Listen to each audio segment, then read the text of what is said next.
T-minus 30 seconds.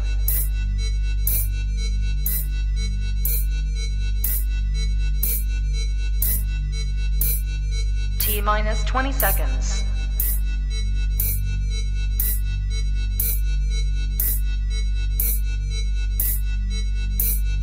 Ten, 9, 8, 7, 6, 5, 4, 3, 2, 1, 0.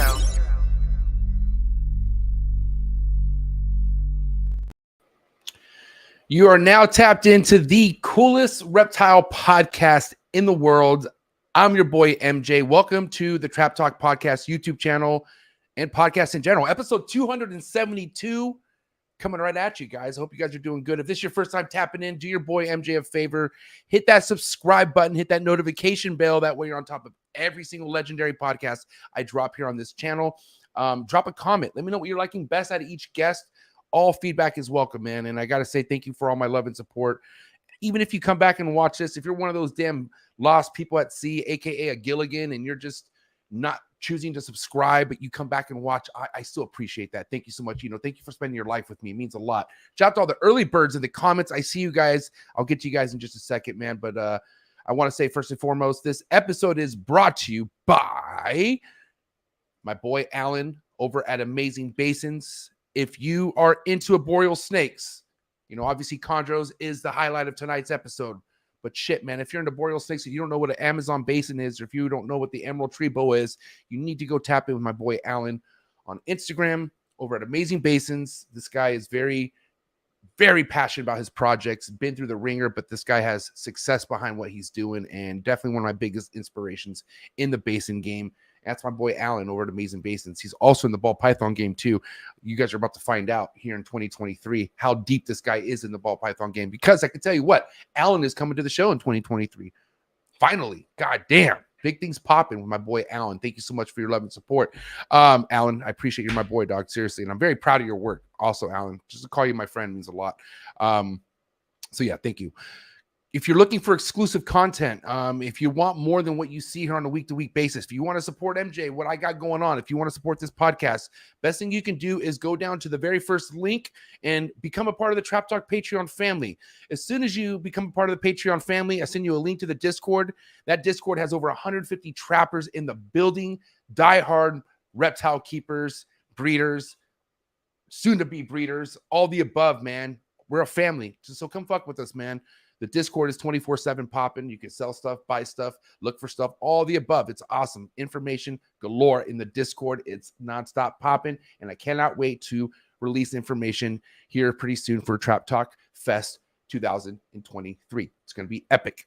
Oh my gosh. So yes, love you guys. Thank you for your love and support. If you're looking to follow me on Instagram, like where I post my snakes and other stuff that I have going on with my personal reptile life, go give me a follow on Instagram right now, TrapGod619, and then also go follow the podcast's Instagram page as well, the Trap Talk Podcast on Instagram. If you're on Facebook, you're watching on Facebook, smash your boy a like, smash your boy a follow on the Trap Talk Podcast page on Facebook. Appreciate all the love and support, man. Guys, a lot of you have been hitting me up about the merch. Guys, the merch is now available. You can now get yourself a Trap Talk shirt on my website. So if any of you out there are curious what the website is, go to trappodcast.com. And then here's where you can actually go to shop. And right here in the shop section is you could go ahead and cop yourself a Trap Talk 2.0 t-shirt. And yeah, thank you for the love and support, man. These shirts are awesome. Next level quality all day, every day. And then it also says coolest reptile podcast in the world right in the back. Legendary, one of a kind t-shirt. And yeah, man. Also, good thing about the website here is you can stay on top of all my current podcasts, but then also my vlog. Okay. Speaking of vlog, I have a really cool vlog dropping tomorrow. So make sure you guys head over to the Trap Vlogs on YouTube. Set your reminder for tomorrow's vlog. I got such a legendary package coming tomorrow. Man, I already got it, obviously. So I'm putting out what I got. That doesn't make any sense if I just got tomorrow. But no, I'm premiering the video of what's inside this legendary box that I got from my good friend Mark Bailey over at Mark Bailey Reptiles. Definitely the most expensive package I've ever received. Ball pythons, unfortunately. I'm just kidding. But it's going to be epic. So make sure you head over there, set your reminder. It's going to be awesome. It's premiering 7:45 a.m. Pacific Standard Time. And boy, did I add some fucking heat to goddamn my ball python projects. All because of Mark Bailey, my dog. Thank you so much, Mark. I appreciate you so much. And then, yeah.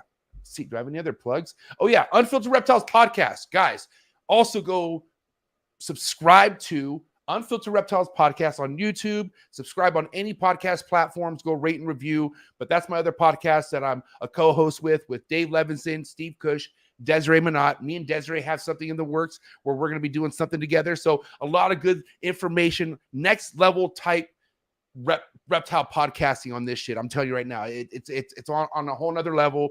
And yeah, go check it out. I'm telling you right now, appreciate all the love and support. We had an awesome podcast last night with Matt Minatola, Philly Herp. This guy is fucking legendary for sure, 110%. And this is just a legendary week, I got to say, because this guest that we have tonight, long overdue. If you're tapping in for the first time, you know, I got to say this channel has originally attracted a lot of ball python keepers. And throughout the years, 3 years of me doing this in the podcast game has made me more diverse, but I still have a lot of ball python people who are just falling in love with a lot of the other species that I'm in love with. So that's awesome. I love that I'm leaving this kind of example. But this guy right here, Buddy Bushimi, good friends with Bill Stiegel. You guys know my dog, Bill Stiegel, Phoenix Reptiles, good friend of mine. What's his Bill's big dog right here? Like, how I feel like what Bill is to me, this is what Buddy is to Bill. So I'm meeting like Bill's big dog, you know, does that make sense? But anyways, this guy is known to be hands down one of the most consistent chondro breeders in the last 15 plus years. If you follow me on Instagram, you know I went through a little bit of heartbreak today, but something I'm not used to. I mean, I'm already used to that shit. So we're going to talk about tonight. I'm not going to give you guys any details on what happened today, but I'm going to share it with Buddy because I'm sure Buddy's very he's accustomed of a story I'm going to tell later on tonight. But guys, who's here in the early birds? Who's ready to rock and roll? I know I'm ready. Look at my dog, Big Mike 1776 Exotics. I know you can't wait for this one. This is one of the ball python guys converted into a chondro guy. His chondro collection is growing. It's going to be legit. Go give my boy a follow right now. Trap Talk Patreon member in the building. Thank you so much, Mike. Barbara J in the building. Trap Talk Patreon member all day, every day. Appreciate you, dog. Deviant Glass in the building. Trap Talk Patreon member. Thank you so much. Trademan Exotics. Trap Talk Patreon member. Love it. All my Patreon members in the building.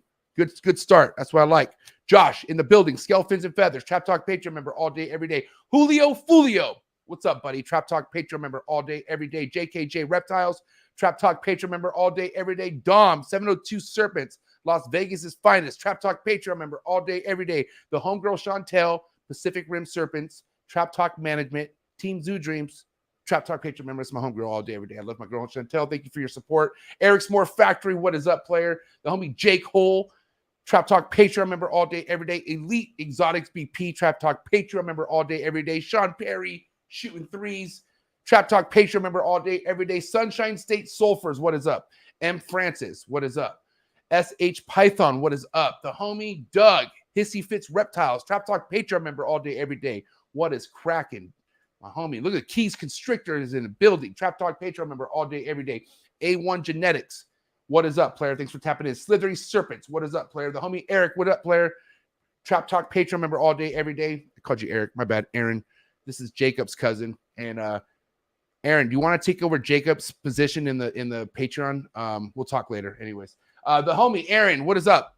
Big things popping with me and the homie Aaron. Bosa Balls in the building. Thanks for tapping in, player. Appreciate you. The homie Nate Dogg in the house. What's up, Nate Dogg? Thanks for being here. Trap Talk Patreon member all day, every day. Brandon Hernandez. Trap Talk Patreon member all day, every day. Morelia House. Brandon Wheeler. Just a savage. It's my dog right here. Thanks for tapping in.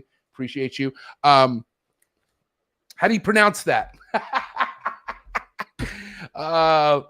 Leonard. I'm just kidding. Listen, thank you so much. I think that's a sick ass name. I really do. I really do.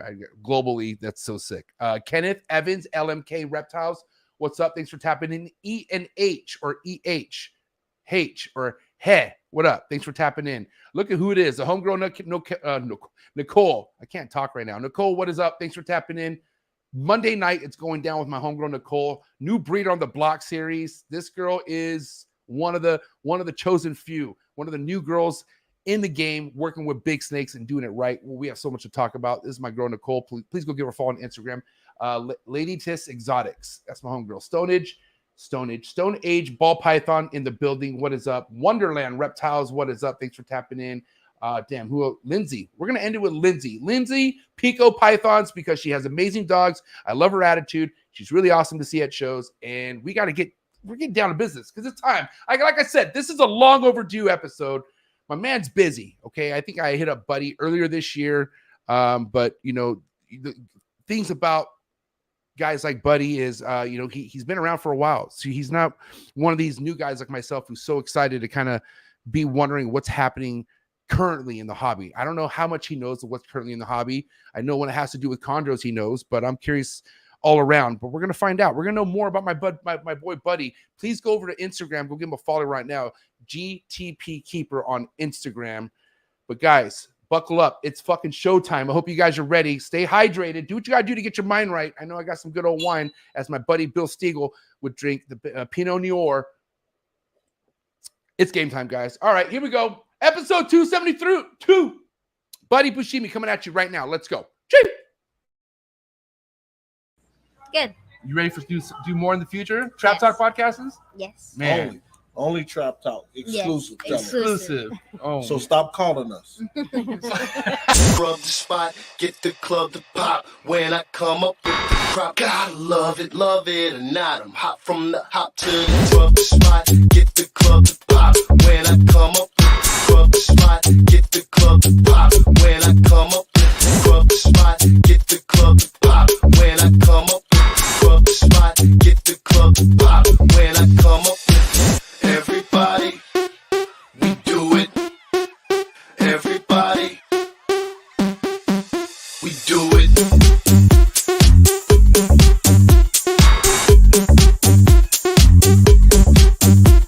Do it. Do it. Do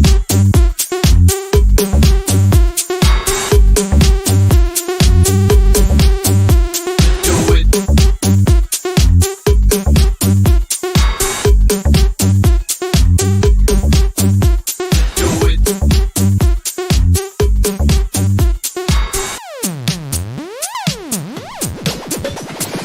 Rub the spot, get the club to pop. When I come up with the rub the spot, get the club to pop. When I come up with the rub the spot, get the club to pop. When I come up with the rub the spot, get the club to pop. When I come up. And we're live. Buddy, GTP Keeper in the building. What's up, sir? How are you? I'm doing wonderful, MJ. Thank you for having me. What an honor. I got to say, this is, like I told you before we got started, long overdue for me. I could tell you that much, but thank you for being here. Well, you're welcome, and it's an honor for me to have you invite me to be a part of the coolest reptile podcast in the world. I walk around with that music in my head all day. Like I feel like I can't go from one room to the other without that beat not being in my head. Well, holy Hello. shit. I mean, listen, I don't want to kind of get into this right now, but I mean, do you figure like a song like that helps your bike rides? Like, because I noticed you ride bikes. Yes, absolutely. Absolutely. It has to be an upbeat tempo. Oh my God. Well, listen, for anyone who doesn't know where you're coming, where you're tapping in from here, buddy, what part of the country you at? You East Coast, Midwest, the West? Where you at?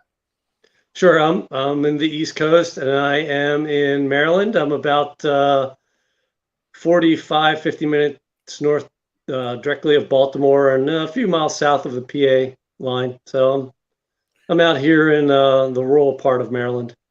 Okay, correct me if I'm wrong. I mean, I know I graduated grade school, but Maryland's not that big of a state, right? No. Okay. It is. I got to tell you, for how small that state is and for how small the hobby is, there are a lot of legendary arboreal keepers, I would just say. There's ball python guys in Maryland too, but that Sure. state has some heavy hitters in it, I got to say. Yeah. I think a lot of that has to do with the fact that the zookeepers at the National Zoological Park also kept reptiles as a hobby. Mm-hmm. And, before we were able to buy reptiles through the internet, you had to seek out these folks. And so their sales were usually limited to the region they lived in. So a lot of people in the Mid-Atlantic, Maryland, Northern Virginia, Pennsylvania, Delaware area, a lot of people were into chondros for a long time. Not as many people now in Maryland, I feel, keep chondros. It's kind of shifted, I think, out to Florida and Texas. That seem to be the most populous states right now with the chondro folks. But yeah, for a long time, I was pretty blessed. One of the things that put me on the green tree python path was as I guess about a 10 or 11-year-old student going down to the National Zoological Park and seeing baby green tree pythons on display.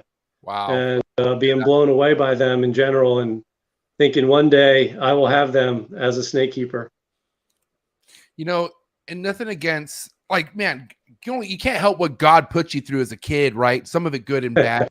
And I got to say, I'm so blessed with these memories of a chondro, like you, here, you have a step further. You actually physically saw these things. I only saw them in books. I saw them in magazines at the, and whenever I was in a library to do like homework, I was looking for stuff to look at physically. I hated to read as a kid. So I was looked at animal books, but I've admired animals.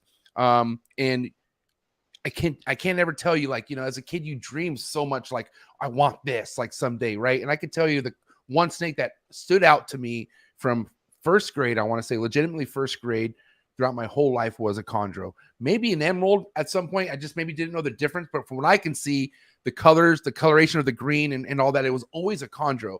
So it just never left me as a kid. And I feel like, so many people, I mean, I'm sure not just chondros is the kind of love you have for reptile. I'm sure you have many other like connections with reptiles. And was that due from you just exploring as a kid and shit, like your areas or where?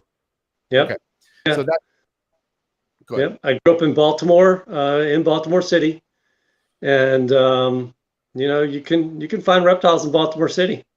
I was scoured the neighborhoods on my bicycle. So I've had two hobbies my entire life: cycling and keeping reptiles. I love it. So please don't feel sorry for my wife. She knew what she was getting into when she said yes. Right. There were no surprises with these two hobbies. And but anyway, I would scour the neighborhoods looking for anything I could, reptile or amphibian related, and usually would be rewarded with something pretty cool. But kept that bug as a teenager and started working and had some money, and I started buying snakes and got into a little bit of reef keeping. Wow. And I got offered a job as a small specialty reef keeping store in a town a little bit north of Baltimore. And they actually would go around to the local bars, and they would put saltwater tanks and reefs into these businesses. And that's what I did for a little bit. And the owner there knew I loved snakes, and he gave me a brochure that he had gotten in the mail, and it was from a place called Herptofauna, which was Tom Crutchfield's business back in the 80s. And I looked over that list, and I mean, Tom back in those days had everything on that list you could get. I've seen him. I've seen old photos of that list, and it's like, holy shit! I couldn't imagine being this age or have this, like, able to buy things at that time. Like, I mean, shit, man, like, that's crazy. Yeah, it was pretty neat to see a lot of the stuff that I'd only seen in magazines available or books available for sale to the average keeper. So yeah, after years of just keeping, the typical stuff that teenagers keep, corn snakes and milk snakes and all that stuff, I decided that when I turned 21, I decided to gift myself with a pair of what Tom called at that time desert phase children's pythons. Wow. Okay. And so I bought a pair of those, and that started the python bug. And that was in 1989. And first species of python I ever bred, and I never bred them again. Why? And I'm curious, was it just because the babies were horrible to get started? Oh, I think a clutch of 8, one actually ate and thrived. The remainders were just wouldn't eat. They were, I tried every trick in the book. I tried lizard, gnolls, and frogs, and chopped up lizards, and just everything. I tried it all, and they just would not eat. And they're tiny babies too. They're tiny like condor babies. So, so that was my indoctrination into breeding pythons. And so year or two later, this great book came out called The Reproductive Husbandry of Boas and Pythons by Ross and Marchak. And everyone called that the Bible. And the reason they did was that gave you the recipe for how to breed pythons. And they told you everything you needed to know in there, how to build an incubator. So I rebuilt an incubator. I started acquiring more pythons, specifically from Antaresia, Morelia, and Liasis. There were chondros available, but I really was fearful of taking the plunge. I really feel like I didn't know enough about them. And one of the importers that were in south of DC in Northern Virginia, they would have these imported emeralds or green tree pythons available, but they just looked terribly. They just looked like they were ready to die at any moment. I wasn't going to take a risk and buy one and bring it back into my collection, so I just let it pass. And I went through a Forrest Gump phase with green tree pythons. As luck would have it, I met a fellow cyclist, and turns out he also kept reptiles, and he invited me over to his place one time to watch a bike race and drink some beer, and I went over there, and this person is Tim Morris. Some of you may recognize the name, or you may not. And Tim at the time had green tree pythons in his collection, emerald tree bellas. He was the first person in a private collection that had them, and so of course I was very intrigued. Tim was very open with a lot of stuff. I wanted to handle them, and he let me handle them, and I was just amazed by them. And a lot of Tim's stock had come from the National Zoological Park, from Trooper Walsh, when he was breeding green tree pythons in his own private collection. And then I was present for the hatching of, probably, at least in my mind, one of the most famous chondros ever was Mr. Blue. Yeah. So man, I was gonna say, so Tim hatched out that snake, I believe, in 95 or 96. And then I watched Tim establish green tree python babies, and I put green tree pythons on the shelf for a little bit longer. Actually, some of the photos I sent you through Facebook earlier of right, a bunch of young guys at a reptile show with some really hokey looking displays. That's Tim Morris in one of those photos. Mr. Blue was actually on that table as a neonate.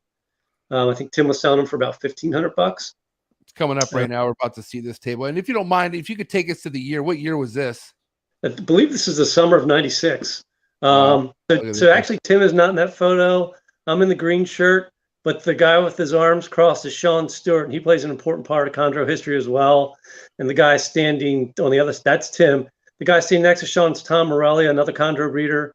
And then, so you can go back to the next slide with Tim. So that's Tim, and in that photo, there's green tree pythons on that table. I see that. And Mr. Blue was actually on that table for sale. So, of course, we were at a small reptile show in Maryland. I don't think anybody was going to spend $1,000 or $1,500 that day on a snake. Is that how much? You could have bought it. Is that how much Mr. Blue was going for? Yeah. That's before he changed. Wow, dude. Oh, And so, yeah, and I was going to buy a couple of those, and that's some of my animals there. I was really in the jungle carpets and coastal carpets and Antaresia and some Liasis species at the time, and so wow. it was a really high quality display. You can see there the aquarium fluorescent light on top of some enclosures. Those were the times, man. I mean, That's right. That's right. Back then, nobody else had tables like this. Like, I mean, here's the thing. To this day, nobody has tables like this when it comes to the animals that are on it. I can tell you this much. This is Right. crazy. It's true. It's true. Very legendary moments to be a part of, for sure. Absolutely. So I was there for that, and then Sean Stewart. I'll mention him real quickly. Sean. And that's, do you know who Sean is? Sean's Christian's brother. Correct. Okay, go ahead. Correct. So and Tim is his uncle. So there's the family connection. So Sean, Tim, and I did a lot of shows together. We palled around a lot together. We did a lot of cool things together. But I never really got back. I never got into chondros. I wanted them, but I just never did it. Never took the jump. And after about almost a decade of traveling around doing reptile shows and doing those kind of things, I I was still living in Baltimore City at this time. My wife and I decided we wanted to move to where we are now. So I sold my entire collection, kept some cages and some thermostats. Got set up here, contacted Tim, said I wanted a chondro. Tim hooked me up. I told him I was also interested in emerald tree bellas. He knew a breeder, so he hooked me up with a breeder of emerald tree bellas. So for about a year, I kept one chondro and one emerald tree bella because I wasn't sure if I would like one over the other. I'd never kept bellas before, so I wanted to just kind of see if there were any differences. And ultimately, green tree pythons won out. Now, I got to ask you, I mean, everyone has, it's kind of like going back to having certain memories of animals because of the, the situation you were in life, right? Like, where you lived and where you're from and all that stuff. It's kind of like how you get brought into this chondro game. You meet certain people. Some people are just like, holy shit, you knew that guy? And I can tell you right now, the guys that I'm really close with are the guys of like, they're like the Seans and Tims of today's day and age. Like, and I'm talking to people like Socrates and Patrick Holmes and Bill Stiegel, yourself, like, you know what I mean? And so like, right. and that's like, I could feel like it's a lot easier to kind of have those relationships because of social media, but sure. to have that to have what you had before any of this, it's kind of like the stars were just aligned, man. Like, that's crazy. Like, that's just like, I mean, and what's awesome is like, it was meant for you because you loved it already. So like, yeah, it's awesome.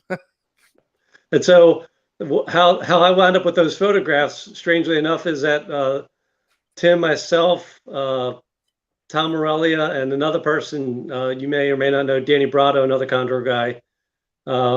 We got together about 6 weeks ago and went to a local reptile show and just went and hung out. And we posted a photo of us at the reptile show, and then Tim posted those photos back from the mid-90s of us at some of the shows. Right. So yeah, I agree. It really is who you're around and how they help form who you are as a keeper and your understanding of what you can do with these animals and how you too can help other people grow and develop in the hobby as well. We'll get into this at some point more in depth, but I got to say, I'm so thankful for the hobby, for people like being friends with people like Bill Stiegel. Like, if it wasn't for the hobby, you think I would ever have a friend with what this guy has done in his life? Are you kidding me? Like, and like, Bill's actually stayed at my house. Like, he's already like we're that close, and we just have stories. Bill has told me stories that I'll never forget. And like, dude, me and Bill, and you and Bill are like this too. So you already like, what a guy to be friends with in this. And it's all sure. because all because of snakes. You know what I mean? And so, now listen, I don't want to get ahead of ourselves here. I kind of want to go back because this was my third year breeding chondros. Okay. I want to see if the photo, I didn't get the photos. Oh, here it is. So I woke up this morning, go figure, I had my first, I had my first clutch of chondros, in 2 years, because I didn't have a clutch the year before, but the last 2 years before that I had a clutch. Right. So anyways, this is my third technical clutch that I've ever had. And, it was quite a story, just like anything else, right? 16 eggs came out the damn snake, of course, came down to 11. I'm not going to lie. I snipped them. I'd snipped them all at a certain point, and I got impatient, and they all seemed to be alive, but then they all just started going down one after another. Boom, boom, boom. So it went from 11 to 3 within 2 days. and I'm just like holding on to these 3 for dear life, buddy. And I'm just like, and I'm just like, I've already been through the ringer with the other 2 clutches, so I don't expect much. I'm like, whatever happens, right? And I'm ready to go to war as far as the feeding goes. But guess what? Feeding is not a problem. These motherfuckers, they all took. They all took on the first. So I haven't had an experience like that. So what do you think I'm doing? I'm texting Bill, Marshall Mendez, Gary Shavino. I'm just celebrating, right? God bless Gary. He's a positive guy. He told me, hey, MJ, good job, buddy. Bill, same thing. Marshall, not so much. Marshall was he told me what basically happened. This is Marshall being Marshall. I love him to death, but he's like, congrats, man. Prolapse is next. That's what he said. That's what he said. And sure enough, it started with the third one. The third one went 4 meals prolapsed, but that was always the weakest one out No. of the 3. And I always felt like, oh my God. And I gotta tell you, the first time dealing with a neo prolapse like that, I was like, how do you fix this? It was insane, buddy. Like you already know the balloon, and it's like, what? Right. And so, thank God for people like Bill, people like Gary Shavino, who put information out on what to do. It's not, it's scary, but it's an easy fix. But the fix is not like, the fix isn't really a fix, I feel like. And it's unfortunate because it started with the 3rd one, happened to the 2nd one. And then now, finally, this thing was born. And I can't pull it up. God damn it. But this thing was born in June. And it's probably had about 17 meals. And it was the one I thought, okay, the other 2 went out. This one's not going to go out. This one is just, you know what I mean? But, Sure. but I got to tell you, none of them ever shit solid. All their shits were always wet and liquid and loose. So I want to talk to you about, I'm making this long, but I'm just trying to tell you about the introductory into establishing neos that you produce. Is it just the shit end of the luck or shit end of the stick that I'm receiving right now, and I just need to plow through, or could there be something wrong that I'm doing? And mind you, I've raised plenty of neos from other people myself, no problem at all. So there's just a big learning curve that I'm going through right now, and I'm not gonna say 3 years, 3 or 4 years is a lot, but God damn, it hurts to have 4 years and nothing under my belt now. Yeah, I completely understand. I would say that weather through it. That's what you got to do. 100%. Who knows? There's a lot of theories about prolapses and neonates. I think probably the most solid one I heard was from Vladimir out of the Bushmaster Farm, and I'm not sure if you're aware of that, but I think Harlan is the one that shared it with me. Is that sometimes the females, their theory was maybe the females' calcium levels weren't appropriate, and so maybe the babies, as a result, maybe the baby's calcium levels weren't appropriate, and maybe they're shedding teeth, a lot of teeth, or maybe causing the prolapse. I'm not sure if there's much data to support that, right? But I don't mean to cut I will you tell off. you this: now that you've bred chondros, I'll let you into some of the stuff I share with other breeders. And I know we're talking to a bunch of people out there, but chondros will break your heart faster than any other species out there. Of all the species I've kept, chondros will break your heart faster, and it is so easy to become discouraged, lose the belief in yourself as a keeper, blame yourself for everything that goes wrong. But the reality of it is that we all know they're more sensitive, a little bit more challenging to keep properly, and that's just the nature of the beast. Keep plugging forward. I'm assuming you've got a bunch of chondros in those cages behind you. I mean, okay, right? So can you hear me? Yes. So I have the emerald tree boas on this right here. So okay. my northerns are up the top, and then all these are chondros, and then I have this side of wall of chondros. So yeah, this is my pride and joy room. No money comes except the money I spend, but as far as money I make is not a thought in this room. It's never happened. It's not even close.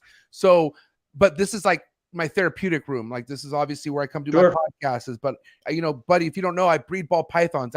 Ball pythons is what brought all this. You know what I mean? I wouldn't be where I'm at without ball pythons. But ball pythons, I'm always thinking about money. And it kind of gets old after a while. I would rather look at stuff where, well, first and foremost, I'm not good at, right? And this is my challenge. I like a challenge in life, man. Like I feel like if something is like too good to be true, it's not necessarily a bad thing, but I always want more out of something, and the fact that I heard that a lot of people throw in the towel because of the heartbreak made me want to do this even more. And I'm an emotional guy, like I have, you got to understand the kind of fits I threw the very first couple of neos that I lost. Like I beat myself up so much. And, and it wasn't for this, this podcast is what really made me open my eyes on, like, dude, first and foremost, like everything that I've went through, that's only the one clutch. There's guys who dabble in 2, 3, 4 clutches a year, but they get one good clutch maybe out of that 4. It's a numbers game. You know what I mean? So the more you put in, the more reps you get in, the more you'll have some success. But at that time, I just saw, you know, we want like people like Bill, or was it Bill? It could have been you. I forget. But there was somebody around 2019 who was posting like 15 for 15 Neos, like healthy Neos. Like I was like, what? I couldn't believe it. I forget who it was. I mean, probably a couple people, but yeah, I just knew that it was possible. But I'm like, okay, it's possible. But a lot of people take their licks. And I'm right now, I'm in the peak of, or maybe not in the peak. This could be the beginning still. Who knows? But I'm just getting my ass beat right now. That's it. Right. Well, so, you know, we talk about, you know, we keep these reptiles, we keep these animals, and no matter what animal you keep, you know, we all invest things in it. We invest resources, we invest money, we invest our time, and we invest our emotions as well. And we only want the best for our animals. And you know, anybody that tells me that, you know, being in a situation similar to yours doesn't cause them some heartbreak, right? You know, they're not in it for the right reason. Yeah, you know, and listen, that's how I feel about that. I mean, you're taking it hard now. Move forward. I mean, everybody that I know that keeps reptiles, whether they're condors or not, everybody has something, a Job story where they've went through this really trying time and struggled, and some of them decided that it wasn't worth the struggle and they left, and some of them persevered. And I think that you'll be happy that you have persevered. You know, that experiential learning of facing failure is going to make you stronger in everything you do, not just with snakes. Everything you do. Can we just say a prayer? Can we just say a prayer for this guy right now? Because God bless him, you know, like he just had his first chondro clutch, right? Just don't let this make you feel some type of way. Keep your thumbs up, but don't get cocky, Richard. I'm telling you right now. I'm just telling you, like, and, you know, dude, check it out. Somebody in the UK, Urban Constrictors is his name. Why can't I fucking remember his goddamn name? Paul, the homie Paul. So I don't know if you follow this guy. Why don't we pull it up? Okay, so you want to check out this guy's first clutch, and God bless him, man. He fucking knocked it out of the park. You ready to see what this guy made, buddy? Yeah, let's do it. And I mean, holy shit, what can you say about it? You know what I mean? Wow. So I think this is one of the like his prize out of the clutch, but he had, I think, 6 or 7 of these. Okay. Sweet.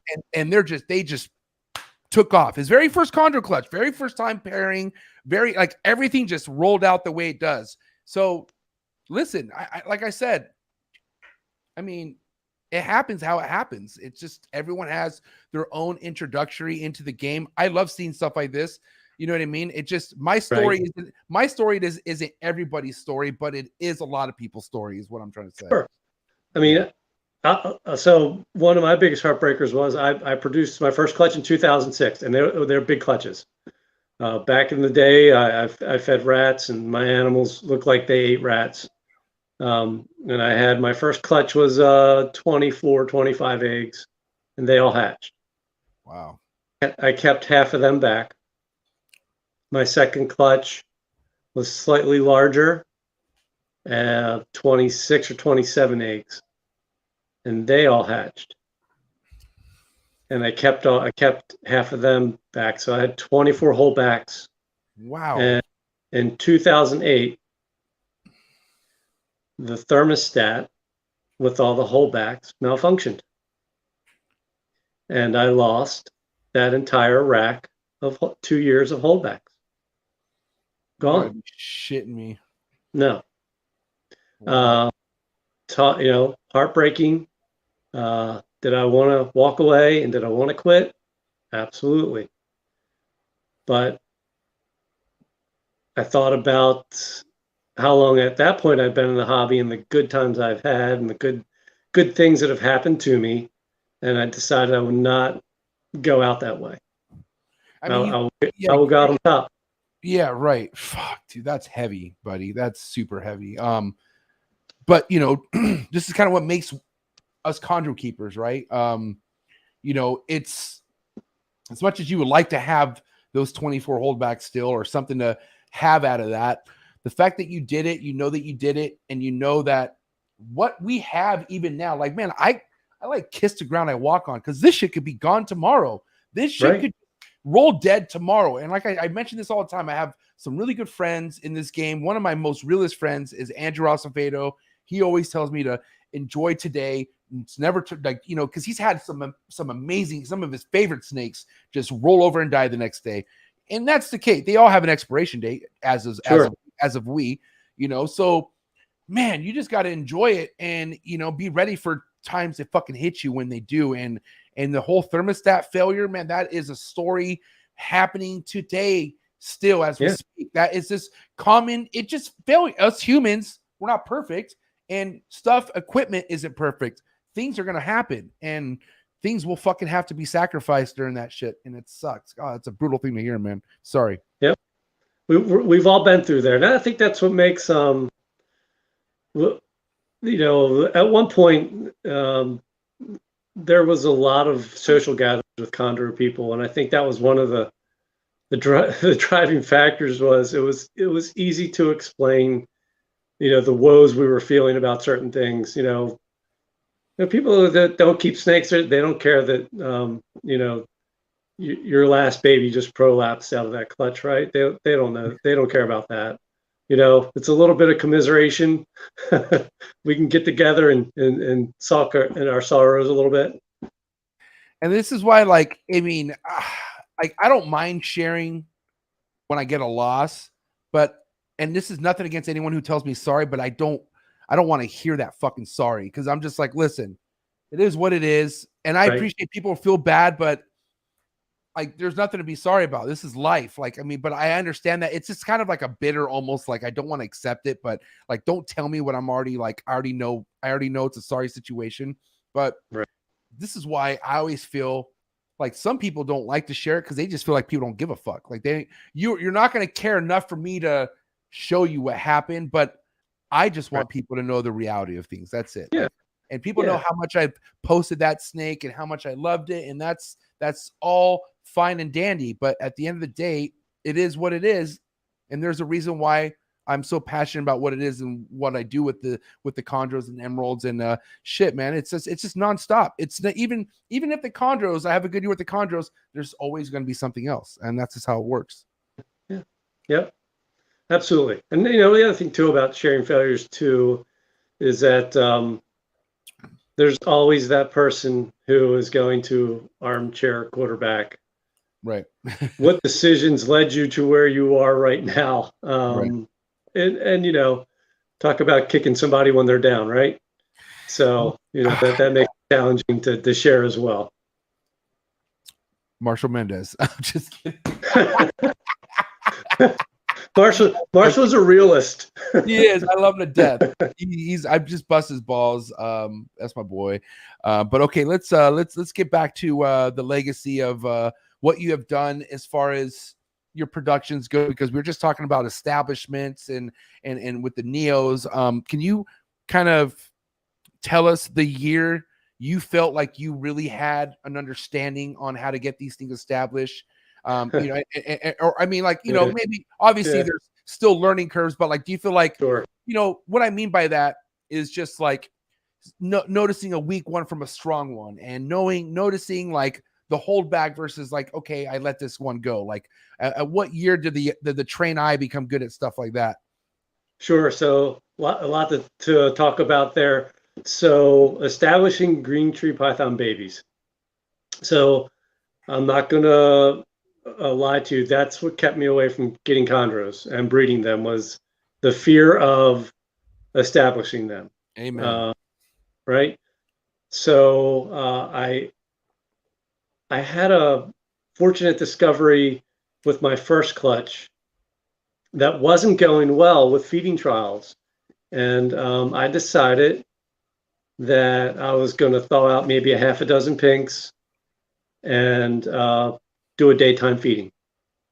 And Wouldn't you know it, every one of those snakes ate. So I came back the next day at the same time, and pretty good success. Maybe not all of them ate. So that, I think, really has helped me establish babies, is the willingness to establish them during the day. A lot of people still feel like, well, they're nocturnal. They should be established at night.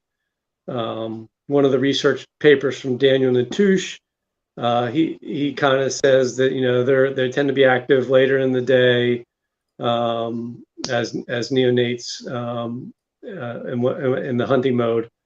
So it kind of correlates a little bit with what I've seen. I can't say that that's exactly what happens, but I think that's really what helped me get through those initial the fears of starting chondros. Was I did something that no one had told me was the normal thing to do, and I tried and it worked, and I just kept doing it. And then you know, with my first several clutches, you also have this mentality that every one of them is going to make it. Right. And so I'm pretty sure I hung on too long with some animals. Initially, I would do assist feeds with, you know, pinks. And after about 4 or 5 clutches, I stopped doing that.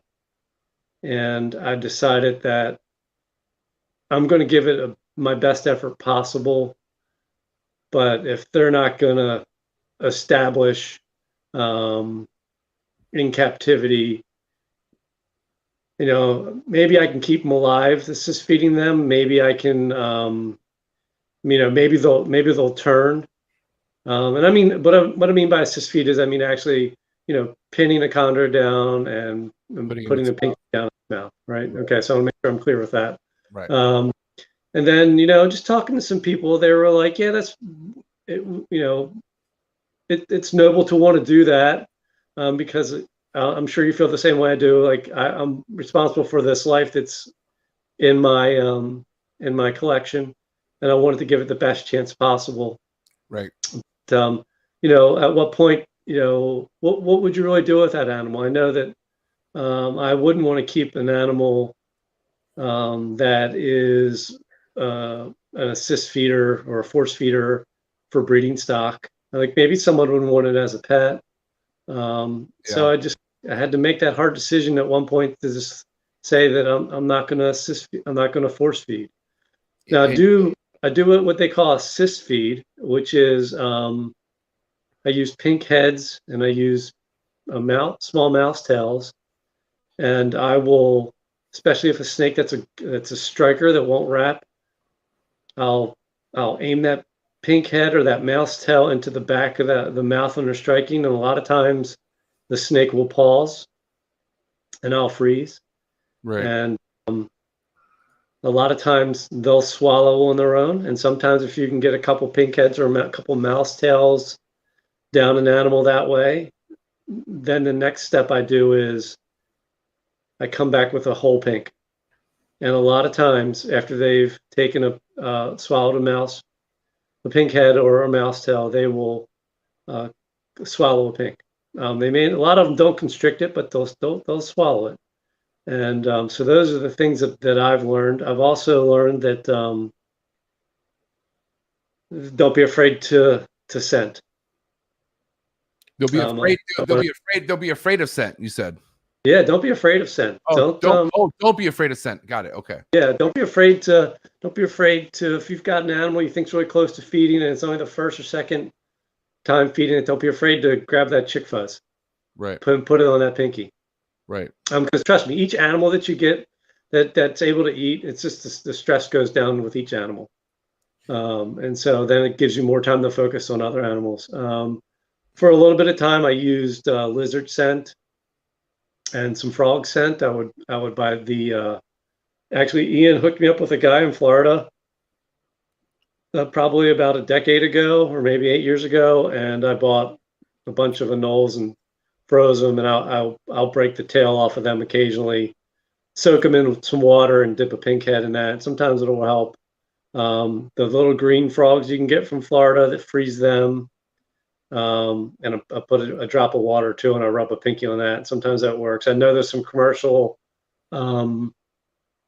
folks out there that have these scents available now, and actually, I just ordered some for human consumption bullfrog legs off Amazon. Oh shit! in preparation for this year's breeding season for any babies that I get. So I would say don't be afraid to scent, but also if you go that route, just be honest with the folks that are, if you're going to sell those animals or make those animals available, that the animals are established with a scent. That way, those folks are prepared when the animal comes into their collection, that they may need to rely on the same scent to reestablish an animal. I mean, you nailed it there, man. I mean, you gotta understand, buddy. I don't know how much you know of me, but I'm not a fan of any kind of like neglect of any new chondro keeper, especially if you're somebody like who has a weak animal and you know it's weak, and you put it in the hands of somebody that has no experience, and you serve them that kind of hot plate. I'm not a fan of that. You know what I mean? And you know. But you know, luckily for me, with my Patreon page and whatnot, we're all alert. We all let each other know. Like, there's certain people that are super reputable when it comes to purchasing chondros, and I'm sure you have a list of reputable people. But you know, you got to be mindful with that. You know what I mean? Because there are people that just do desperate things sometimes that will just really ruin their name, and it's unfortunate. You know what I mean? But you know, I mean, speaking of that, I mean, I don't know. It seems like you came up around the right people, but overall, have you seen any kind of like, you know, foul play when it comes to like new keepers and breeders selling stuff from what you've seen in the hobby? Well, I can overgeneralize for you and say I feel it's a shame that most entry-level animals have to come from importers or come from farms. I really feel that we do a disservice to new keepers, people who are interested in keeping green tree pythons. I feel that I've always felt my responsibility as a breeder is that I should do my best to make sure that I make entry-level animals available too, because I think that they're going to get a better product from me, and they can call me on the phone and they can email me, and they're just going to get the support that they're not going to get when they go to a reptile show and they buy a farm bred or an imported animal from someone who doesn't really keep chondros, who's just, you know, they're there to sell snakes, and they're not really there for customer follow-up. Yeah. So I think that. Yep. So that's my generalization about that. I feel that as a hobby we could do better. That everybody that, you know, if everybody that is successful at breeding green tree pythons were able to just have an entry level pairing for people who are interested in chondros, so they could get captive bred animals and have the support of people like, you know, Gary and Marshall and Bill and myself, and, you know, all the other great people out there that keep chondros. And then as far as people, there's always been a debate about when is a chondro established? Yeah. Right. You know, and there's no universal standard for when that is. I've seen people sell chondro babies that, you know, they've taken 5 meals. You know, my opinion of that is that's not an established animal. Right. You know, that's you know, that's not my say for that person. I'm sure. I mean, I just had a neoprolapse on meal 17. Like, what the fuck? Right. Yeah. I mean, so, you know, my standard is, I don't go by meal counts. I would say at least 6 months of age. Okay. And what I like to see is when I slide that tub open, that snake is slightly unperched and is looking for a meal. And when they are consistently doing that, I feel that animal is established at that point. Not that, I feel that if you have to tease feed it, you can tease feed animals for years, Right. right? I don't think that's a well-established animal. That's how I decided if it's well established. I can't say everybody does the same thing, but to each their own, and word gets around. So going back to how you mentioned the possibility of prolapses when it came down to the mother having a lack of calcium in her, like that's like, okay, add it to the fucking list, right? Because there was other things like hydration, Right. you're feeding it too much, like a bunch of other things, right? And so like Right. there were so many boxes I was checking off even before this next clutch. I made sure that the humidity was really high the entire time. They were drinking. I know they were drinking. You know what I mean? Sure. So that's Yeah. why hearing this, like, it's like, oh, here we go. And there's maybe a possibility we're not even thinking of yet. You know what I mean? Like, Correct. it's just like so many things, but I want to hear from you when it comes to the, like the go-to as far as what you like to put your neos over. Some people like to put them straight over water. Some like to put them over paper towel with a big bowl of water. Some just spray. What has been working for you this whole time, or what is something you switched to that you feel more confident when it comes to keeping these neos over or something? Sure. So when my first few clutches, I would I buy I believe they're 4-ounce deli cups. Right. That's what I use for water bowls for neonates, and I use a 6-quart tub with a single perch, obviously in a rack system. I used to use paper towels as a substrate, and I used to spray. Used to be a heavy sprayer, and I since changed that practice. And what I do today is I keep all my snakes I keep with newspaper as a substrate, and I don't spray. I make sure the water's changed every 2 to 3 days, or if it's soiled. So every snake gets looked at every day to make sure that there's the water bowl is not soiled. I believe that's very important, more so maybe for chondros than other snake species. And if the snake goes in the shed, I just splash a little water on the newspaper substrate, and that's what I do for humidity. No spraying. I was a so when I came into the hobby, the husbandry standard was a hot spot of 90 to 92, and you kept them on cypress mulch, and you sprayed them several times a day.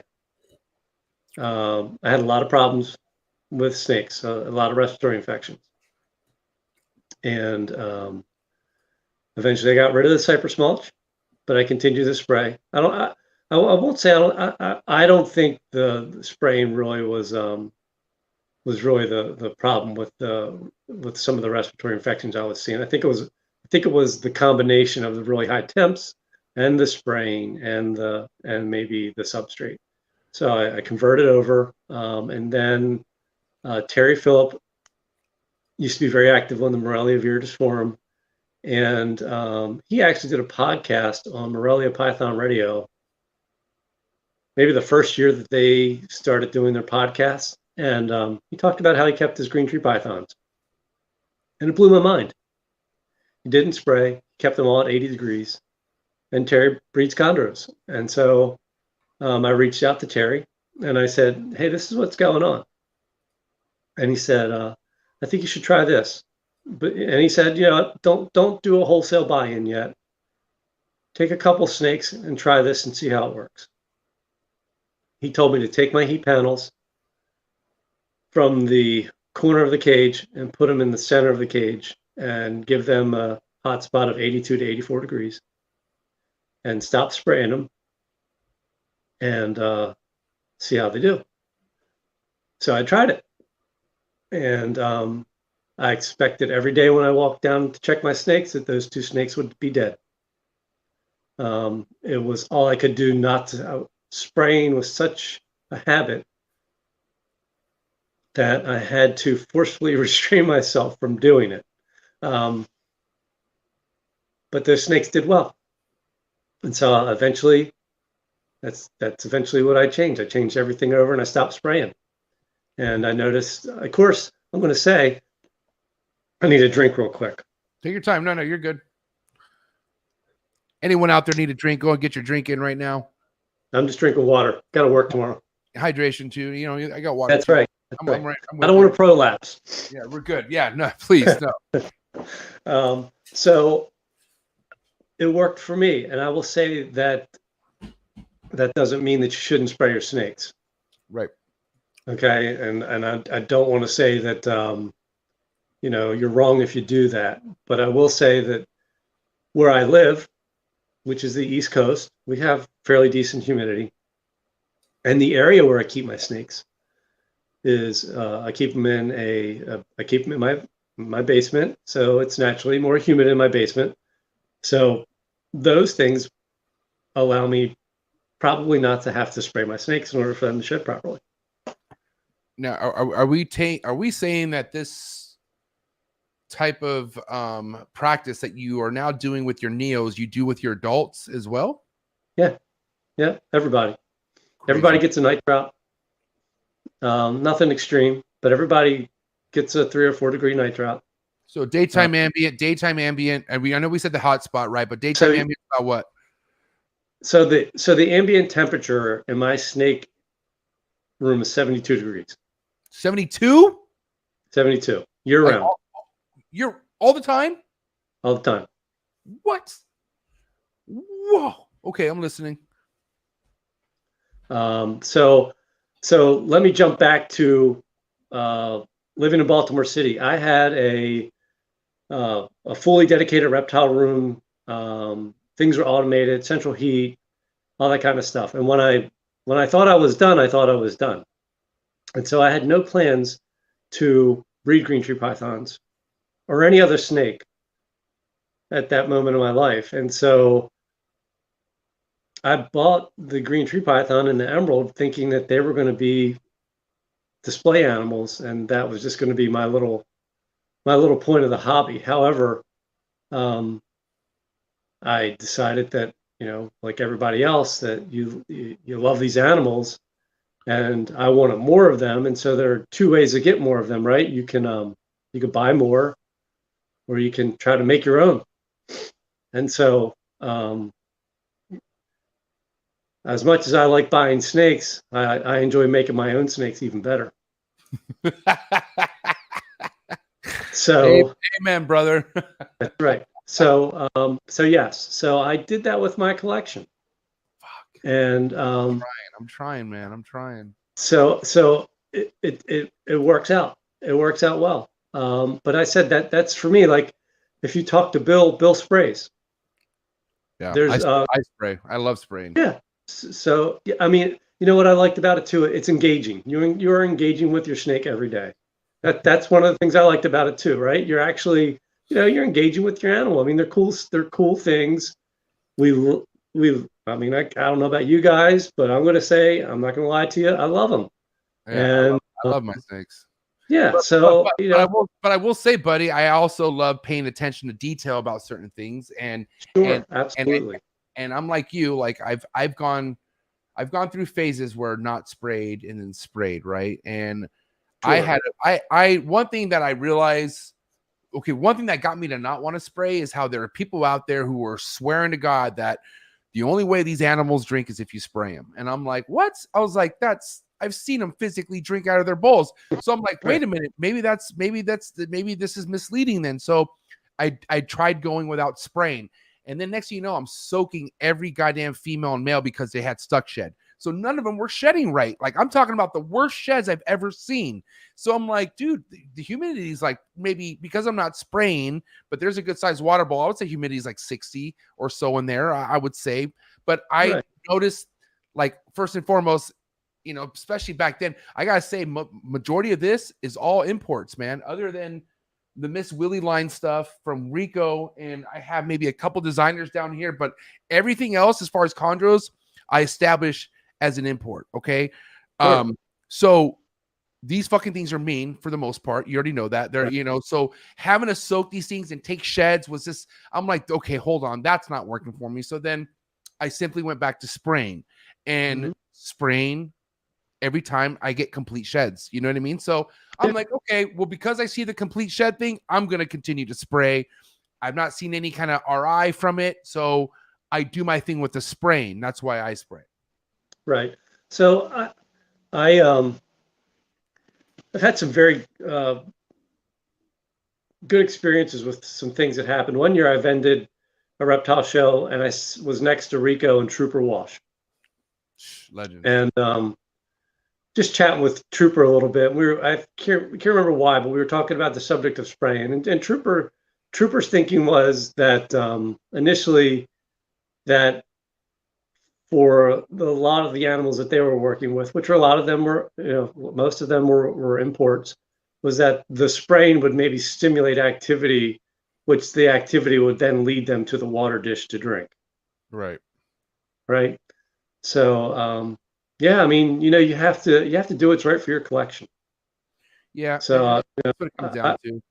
Yeah, I mean, I'll definitely, if someone says these snakes need to be sprayed every day or they're going to die, I'm Right. going to give you a little bit of pushback, because I can tell you my experience is not that, right? But then, your collection and your place in the world is different than mine. So you need to figure out what works best for you where you are. Like, I guarantee if I lived in the desert Southwest, I would probably be investing in a lot of spray bottles for my green tree pythons, right?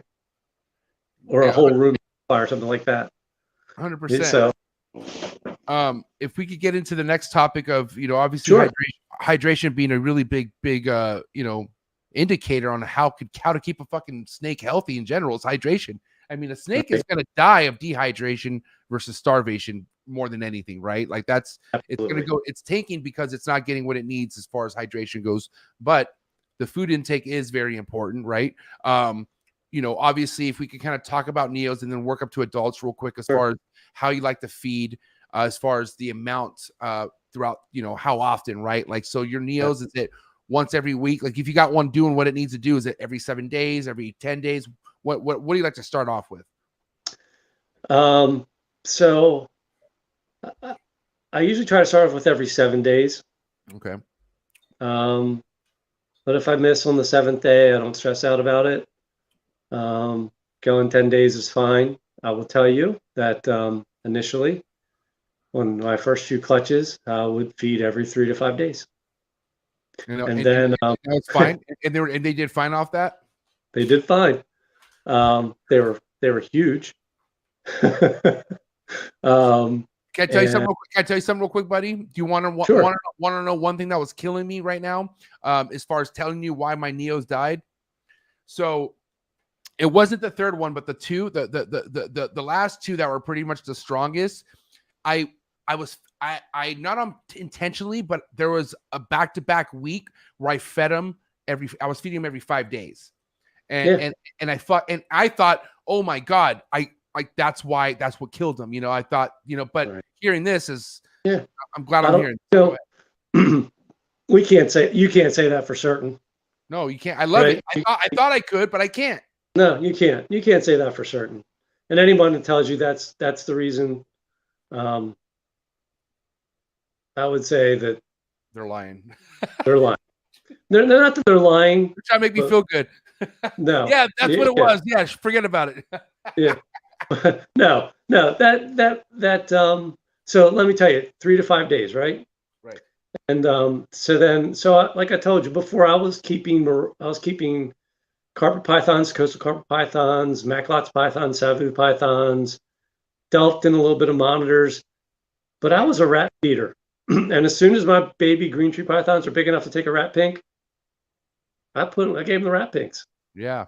So I would go to these reptile shows, and we would there would be like 7 or 8 chondro breeders, and we would all be in the same area. And a lot of people would get would look at my snakes and go, "How old are those?" And I go, "Oh, they're a year." And they're like, they're the size of my 2 or 3 year olds. Like, what are you feeding them? I'm like, rats. They're like, rats? I'm like, yeah, absolutely. Right. And so Rico eventually helped me see the way of That's the remedy there. That's one of my favorite snakes.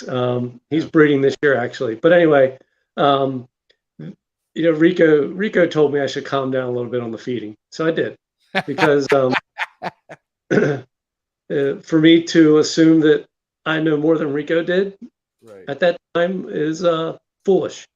So when someone gives you that free advice, you take it. So at that so I eventually went back to exclusively mice. Though I will say the past year and a half, my rodent supplier has had a really hard time getting the size mice that I like to feed my adults. So I have been supplementing with occasional small rats for my females. Holy shit. So for the most part, you've been just strictly mice ever since Rico told you that? You just went. Yep. Was Rico strictly mice? I don't know. But I think he looked at my snakes and was like, holy hell. But that's why I was getting clutch sizes of 25 and 27. Okay, let's talk about something real quick as far as some people geek out over the fact on how much nutrition is better in a rat than a mice, as far as so the content is fat and stuff. But in your opinion, sure. I mean, not your opinion, but from your experience, you haven't seen a stunt growth or anything like that with anything ever since you've done strictly mice. It's been no problem.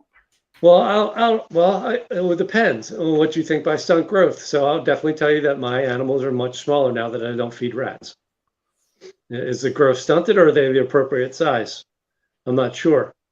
Right. Are they this big in the wild? I don't think they're this big. Right.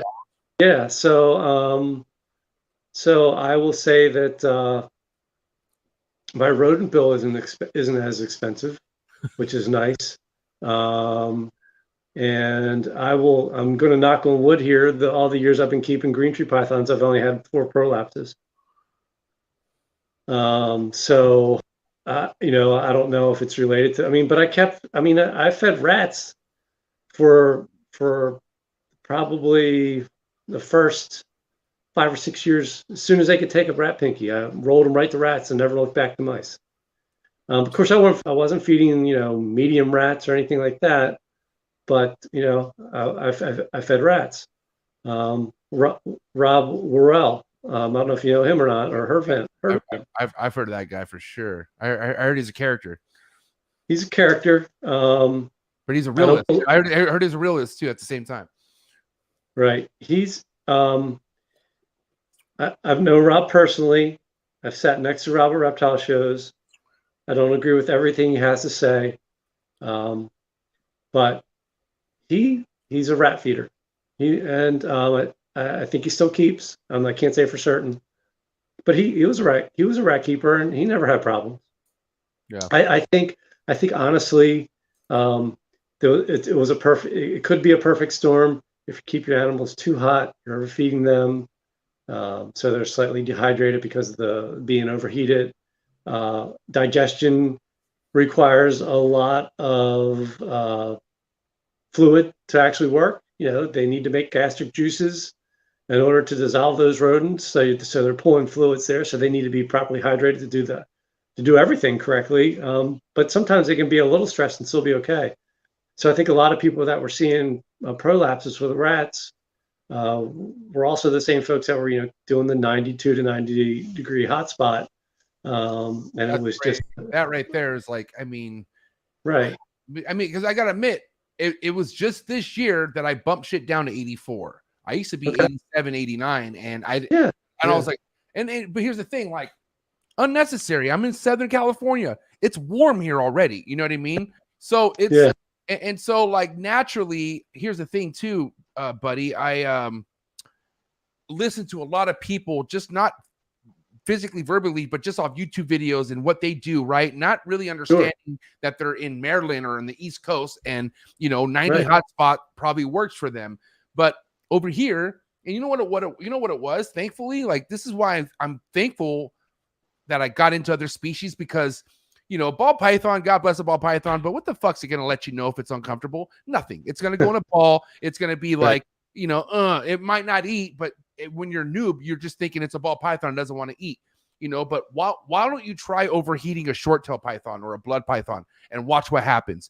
And I had a group of these, and they were getting bigger, and they were they had their moments where they were super mean, and I'm like, what is going on here? And I remember at that time I was plugging up with other short tail breeders, and they're like, what's your temps? And I told them, and they're like, bro, you're fucking, they're like 88. What do you mean? Like it's losing its mind. That's why. Like, and I'm like, holy shit. So I appreciate snakes let you know when they're not having a good time. Retics.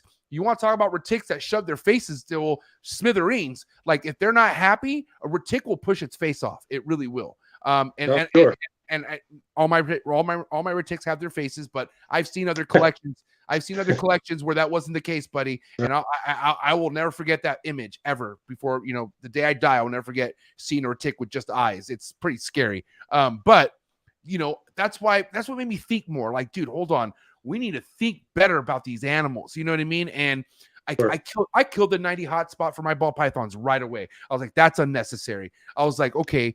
I wanted to bring them down, but even after talking to Socrates, and what's funny, I just went to do you know who Socrates is? Rele Max. I've heard his name. Really good guy, really awesome. He's making a lot of ground this year with his Chondro games. But anyways, I went over to his place, and man, it was 73 in his room. And I'm like, dude, is it this? Like, I was like, do you have it 73 in your room all the time? He's like, yeah. He's like, maybe 74, 75, but this is what it is all the time. And so that was my first time, like, dude, maybe you're keeping things a little too warm. You know what I mean? And he's had a lot of great success, but he also keeps the internal temps inside the actual enclosures at a certain temperature at all times as well. And I wanted to ask you about that. Like, do you murder any hot spots at night? Like, is it just whatever is in the ambient, that's what it is in the cage too? Or do you keep a certain temperature in the cage at all times as well? Yeah, sure. So like I said, during the day is, about 84 is what I'm shooting for. Sometimes it'll creep up during the summer, sometimes a little cooler in the winter, but that's what I go for. I also might, so let me say this too. So if I notice I've got a female that, who's been bred, and she's just constantly under the heat panel, I might bump her temperature up a degree or two. Just because I think she's kind of telling me she needs a little bit more heat.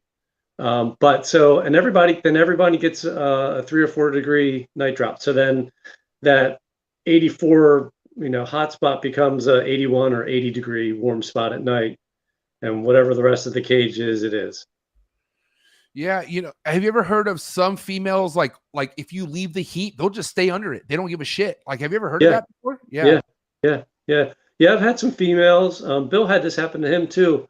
I've had a couple females where they've taken the eggs away from them, and I've soaked them to get the egg smell off. But they'll perch, and you'll see them actually shivering like they're incubating the eggs.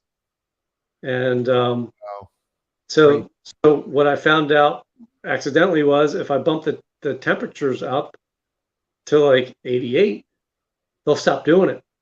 And the other problem is that they don't feed. Right. So they're burning those calories, bringing their body temperature up, and so they stop shivering and they go back to food quickly. Bill had that with one of his females, and he had reached out to me and said, "Hey, have you ever seen this?" I'm like, "Yeah, Bill. Bump the temp up to about 88. Give it a couple days and see what happens." And sure enough, she stopped shivering and she fed. So a lot of what I'm telling you is, you also need to be able to read what's going on with your animal as well. And shout to my boy Socrates, man, and he's been through my last 2 clutches on this journey with me, and he's seen me write it out. And I gotta tell you, man, it's other than me thinking it was the overfeeding this time, the last 2 times was definitely user error. It was definitely, I fucked that up. Okay. Sure. But that's what makes you learn, right? And Socrates told me on this go that, as far as like, it is what it is, chalk it up, keep it moving. But this is also a game of attention to detail. You got to pay attention to, like, certain behaviors, like the fact that overheating could be an issue. Well, consider that and make an adjustment. Like, you have to adjust. Some people just go, "Oh, it's what can I do? I'm just going to let it be." And then that, no, you can't. Like, you have to, like, even you, bro, like going from rats to mice, you adjusted. We have to be able to adapt. We have to be able to adjust. We have to be moldable. You know what I mean? And a lot of these people who don't like it takes, you know, it takes effort. You know what I mean? That takes to have to adjust something and regame. It takes a lot of mental space. Sometimes it takes a lot of risk also, but you have to always be evolving. And that's what it comes down to. If you talk to anyone who's been successful at this, they just switch things up as they're going along. Right. Yep. You It's just the value of experience. And it's the journey too, man. Like, listen, I'm not having a bad time. I can't tell you, like, you know, yeah, it sucks to have a taste of failure, but dude, I mean, the last 2 clutches, first and foremost, I didn't get 3 to eat, so that's cool. Like, I got 3 to eat this time, you know what I mean, versus just 1. But like, you look at everything as progression, right? Absolutely. But it's the attention to detail, I feel like, too. You know what I mean? Like how you noticed when that snake isn't fully perched and it's kind of like ready to go, like, okay, I'm going to feed it right now. I feel like people need to realize that too. And you know, obviously a lot of these Neos have personalities. You might have a Neo that only wants to eat at night. You know what I mean? Sure. So, but the keeper, it's up to us to figure that shit out. You know what I mean? And it's not easy, but we got to do it. And I think it's really a challenge for a lot of people who are, you know, they want to keep snakes, they want to keep, you know, green tree pythons or emeralds or something like that. And I think a lot of times people feel a little frustrated because there's so much different information out there about how to do things. And I think it's because I've figured out what's worked for me, and I can share that with you, and you can try that, but it might not work for you. And then you can share what you're doing, MJ, and you know, it might work for them, but they might not come to you or research what you're doing, and you know, until they've tried, you know, a few different ways. So it's some frustration there. How about this? Put yourself in my shoes, people out there. Obviously, I just got done saying how many people I respect in this chondro community and how many people I could just call. And it's been like that for a while. I could just call and get their advice. But there's a time and place where you need to just slow the fuck down. You can't take everyone's advice, because if you take everyone's advice, you know, like it's going to throw you in the loop. And what I would do is I would take someone's advice and say, I'm taking their advice. Forget it. And then things would go wrong. And then I'd go ask somebody else. I'm like, well, what would you do? And they would maybe do like a degree more or a degree less. And you're like, oh, that was it. That's it. It was my temps. But like buddy, yes or no. The best teacher in the chondro game is experience. That's correct. It. Like look, this podcast, being best friends with you or anybody, you're not going to know the hurt until you go through that. Right. Yeah. That's life. It's life. Right. Look, I have MJ. Do you have children? No, I do not. Okay. So I have 2 boys. They're teenagers, late teenagers. I can't tell you how many times as a parent, and I chuckle because I remember my parents telling me, you may not want to do that. We know what the outcome's going to be, but you may not want to do it. But you know what? I did it anyway. And I had that experience of learning what happens when you do something. And so when my children are the same way, and people are the same way too. You learn, you know, the experiences you have, that's how you build knowledge. Experiential learning. Yeah. But like also the people out there who are staying up all night researching, the ones who are just like waiting for people to give them answers to something, like at the end of the day, time will tell. Like you're going to figure this shit out and it's all going to connect the dots. Here's the thing. There's just so many things that I've been told throughout the last 3 years about this chondro game, and nothing has really mattered until what is actually happened. And like I said, God bless all like it all makes sense. Marshall's fucking prolapse calling out was he nailed it. Good job. But he's my boy and he's only coming from experience. Dude, I literally thought I was in the clear. I thought they all ate. Dude, I thought the hardest thing to do is to get them to eat, right? Right, everybody? Yes. Okay, great. Well, they ate. Okay, actually, there's prolapses too. What?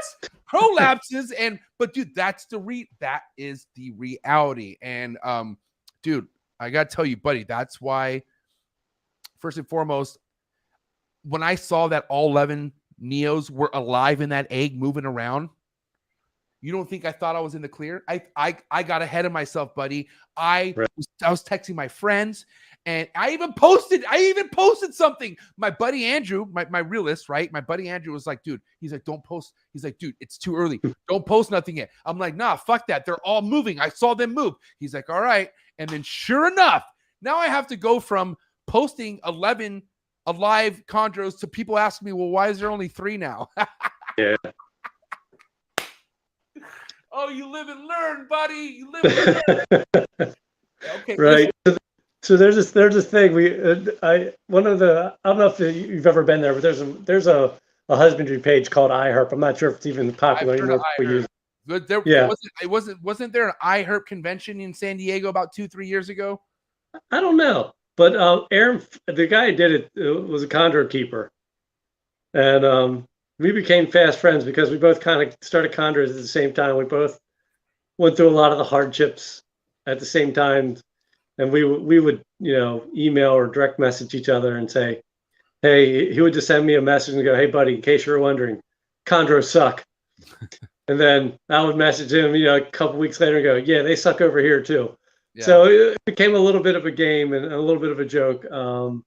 So, it sounds like you're in a good spot and you have people around you who have had similar experiences, and, you're going to get through this. I would not take any of this personally.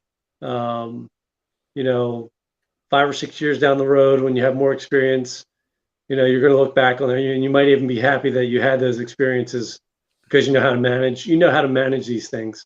And going back to my buddy Andrew again, like I said, this, as much as he was telling me what to be prepared for, I remember my very first chondro clutch, she didn't give me a prelay shed.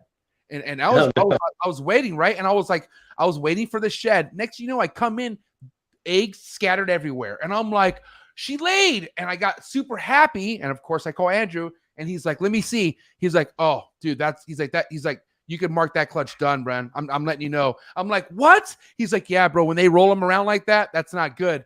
And I'm like, and I hung up on him. I was like, you're full of shit. And I hung up on him. Got all the eggs together. A lot of them were discolored.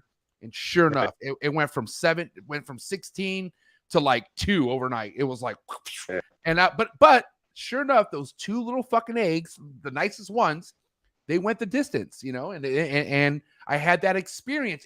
But he even told me, here's the thing, going back to what Andrew told me about that clutch being done. He's like, bro, you should be happy she did that. Like, be happy you got that far where she got those out of her. Yeah. And now you could do it again. And I was like, dude, you need to listen to him right now. You should be happy that you at least got eggs, because I didn't even get my first ball python clutch yet. And ball pythons is what I was in the game for. So, right, sure. Dude, understand that I also had things happen to me very quickly. As much as I don't have success, I'm also getting this taste of medicine a lot because I'm looking for it. So this is what you get. You want to fuck around, find out, and but listen, at the end of the day, it's like, okay, let me ask you this: how many females have not given you a prelay shed? None.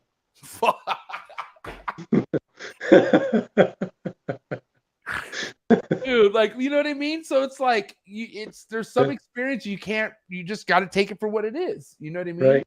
I think I've talked to maybe 2 other people in this industry all together who like, oh yeah, my female did that too. But everyone else, I mean, it's not something that happens often. You right. know what I mean? Yeah. Yeah. Yeah. But look, I had a friend of mine who he's delved in a lot of things. And he did the chondro thing for a while, and he got a clutch of chondros, and we were actually at a carpet fest, and he was like, oh, all 18 eggs look great. And I was like, oh, what day are you on? He's like, oh, today 51. He's like, they should be hatching though, and I'm really concerned. I'm like, yeah, He's like, I'm going to cut them open. I was like, well, tell me, do you have a calibrated thermostat? He's like, yeah, it's a decent thermostat. I was like, but is it calibrated? He's like, yeah, it's calibrated. I'm like, okay. He's like, what would you do? I was like, well, I can tell you that I know when my snakes are supposed to hatch. So normally by a certain day, I see a head or 2. He's like, well, what do you think I should do? I was like, I don't know. I was like, if you are certain that you are calibrated perfectly and at that temperature that you're incubating at, I would just take an egg and just take a little peek. So what did he do? He cut every one of those eggs. That's what I did. That's exactly what I did this year. And so what happened was he did it was a Biak pairing. And so he cut the first egg and the baby was yellow. And so then he got another egg and that baby was yellow. So he cut every one of the eggs and they're all yellow. And the reason they were all yellow is because, yes, he did have a very nice thermostat, but it was not calibrated. So they hadn't fully developed yet. So they were all going to be yellow because the color's the last thing to develop. So he cut it about 10 or 12 days too early. So he went from like 18 eggs to about 5 or 6 babies. So it's like, you're lucky 5 or 6 survived. So Jesus Christ. I mean, okay, so this is another brain scratcher as far as what we're talking about here, because the ones that died, as far as after I cut, right, fully formed. Like, I just didn't understand why they died.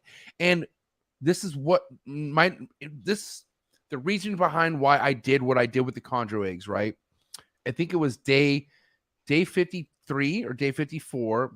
Okay. I lied to myself and said I saw a scratch mark in the eggs, but I didn't. Sure. And so I cut them open, right? But I cut them all open. And I told myself, I've accidentally cut a ball python clutch open like 2 weeks before by accident. And I freaked out. Sure. And they came out perfectly fine. It was just like a window. It was like, okay, you could see now, but that's it. So I thought, what's the big deal? I mean, day 53, I mean, they should pip within the next 7 days max, right? But no, I mean, like I said, went from being alive to dead very, very quick, just off the cut. And as I took these things out, because I cut them all the way open, maybe one or two had a kink in its body, but the other ones were fully, I was like, why? You should fucking be alive right now. Why? And I just didn't understand, dude. I didn't understand. Yeah, that's not an uncommon occurrence, unfortunately. Never cut. A lot of theories about why that is. And my personal opinion is, I think that the eggs near the end of incubation, they're producing a lot of stuff. And so, the animal has to respirate through the shell of the egg. And I often wonder if a lot of the condors that are dead inside the egg is because, if you think about our incubators, the general design of them, they're a closed box.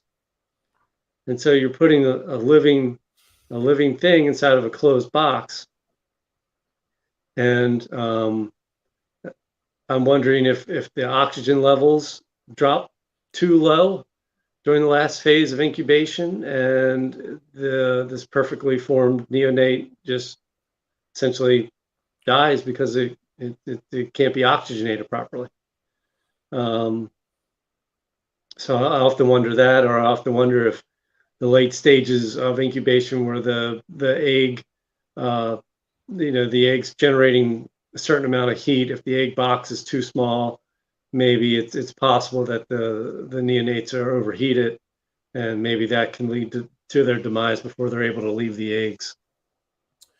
It's just, I also heard too, like they leave the egg too early too. Like if you were to cut the egg, sometimes they fucking freak out and they leave the egg, not absorbing all the yolk and whatnot. I'm just, there's just some people out there who've been in the game a long time, buddy. And these kind of people who just refuse to cut any egg. You know what I mean? Ryan Young, God bless Ryan Young. Ryan Young I look up to that guy a lot, man. And you want to talk about somebody who just lets it be. If that's the case, he doesn't even assist feed. First and foremost, he waits. I think he waits after like 30 days after its first shed, and then he offers a meal. Like he waits until that thing is fucking starving. You know what I mean? And it's, you know, Ryan, the most bred species of pythons within a private sector. I think he has over 32 species of pythons under his belt. And you know, he hatches everything out of one incubator, one closet incubator that he has. Okay. Even the chondros. Okay. Right. There has to be so much fluctuation. I don't give a shit what, and you know, and he has it where he has like, okay, the stuff that's like the 77 and the 80 is on the bottom. And then the 80 and then the 84, whatever is here. And then the 87 here. And then the 90 here. Right. So he has it all figured out, but let's be honest. There has to be fucking fluctuation. Sure. And my biggest thing is like, one thing I felt like I was able to get the success I got, other than me cutting it and fucking up. But then, dude, every single Neo was red. Turns out that I have a super red dominant. Sweet. Right? Nice. Awesome. So that's another thing, dude. These things red, bro. So I was like, holy shit, right? So what were we talking about? Oh man, this happens once every episode. I'm so sorry. Where were we? Fluctuation. Okay. So I noticed that this year I took some advice, you know, at a certain day you drop the temps down. Like I was at, I think 87.2, 87.1 until day 40. And then day 40, I dropped it all the way down to 84. And then I just left it at that. Or was it a couple degrees at a time? I forget. But I have crazy female odds when it comes to my ball pythons, because I have not really a faulty incubator, but I have this Snapple fridge like that has like some sort of like airflow that I know happens, right? So I think something's happening with that fridge where I get a lot of females, okay? And I'm not mad at it. I leave it be. I'm like, I don't give a shit, right? But the fluctuations, right? I mean, what do you have to comment on that with the fluctuations as far as not only the airflow, right, but the temp drops like at a certain point?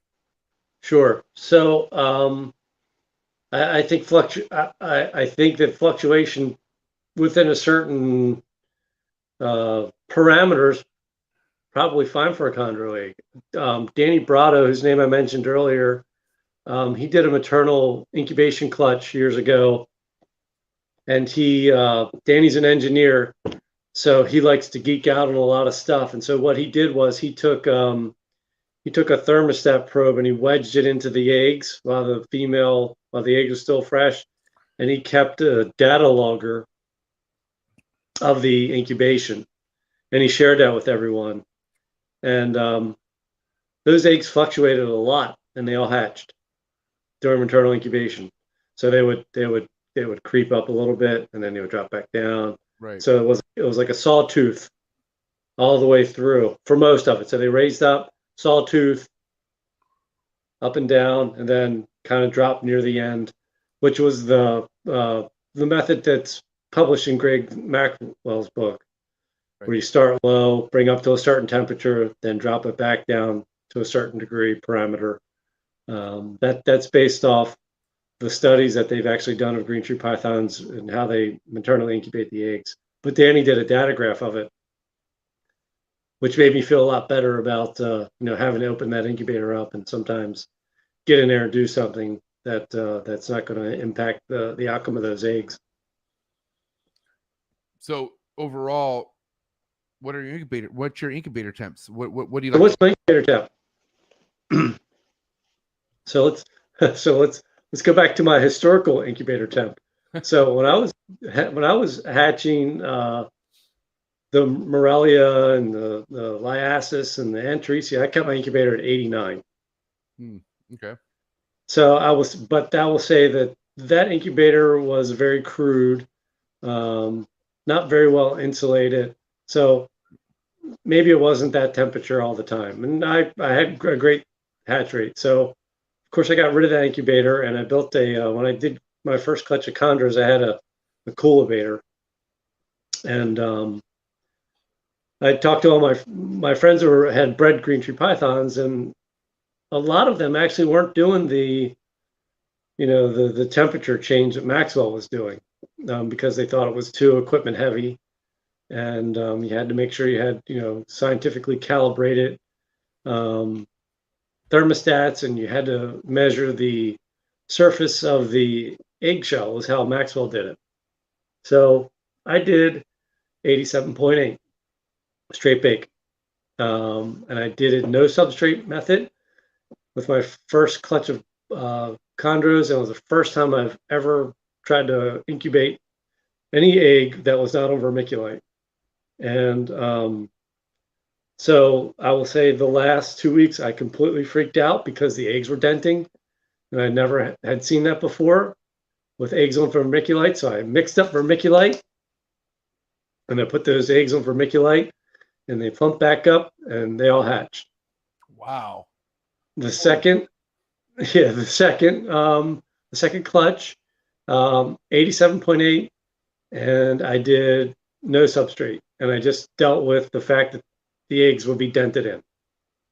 And so I kept 87.8 until last year. I was talking to Harlan. Well, I heard David Brahms had talked about he miscalculated his incubator, and I think he said it was like 86 degrees. So I was talking with Harlan. And I don't know if you ever talked with Harlan. Oh my God. You want to talk about what got me through my first clutch? Who do you think I called? Harlan.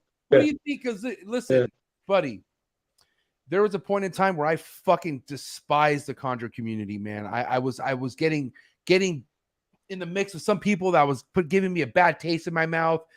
Patrick Holmes, before Bill Stiegel and all these other people, Patrick Holmes was my very first like holy shit, this guy right here, man, like what a blessing. Like this guy, he's like, and mind you, I didn't like Patrick at first, mainly because of his yoga poses, but I was suspect of Patrick, but turns out that Patrick changed my perspective and everything, right? But then moving forward, right after I met Patrick, I met Harlan, okay?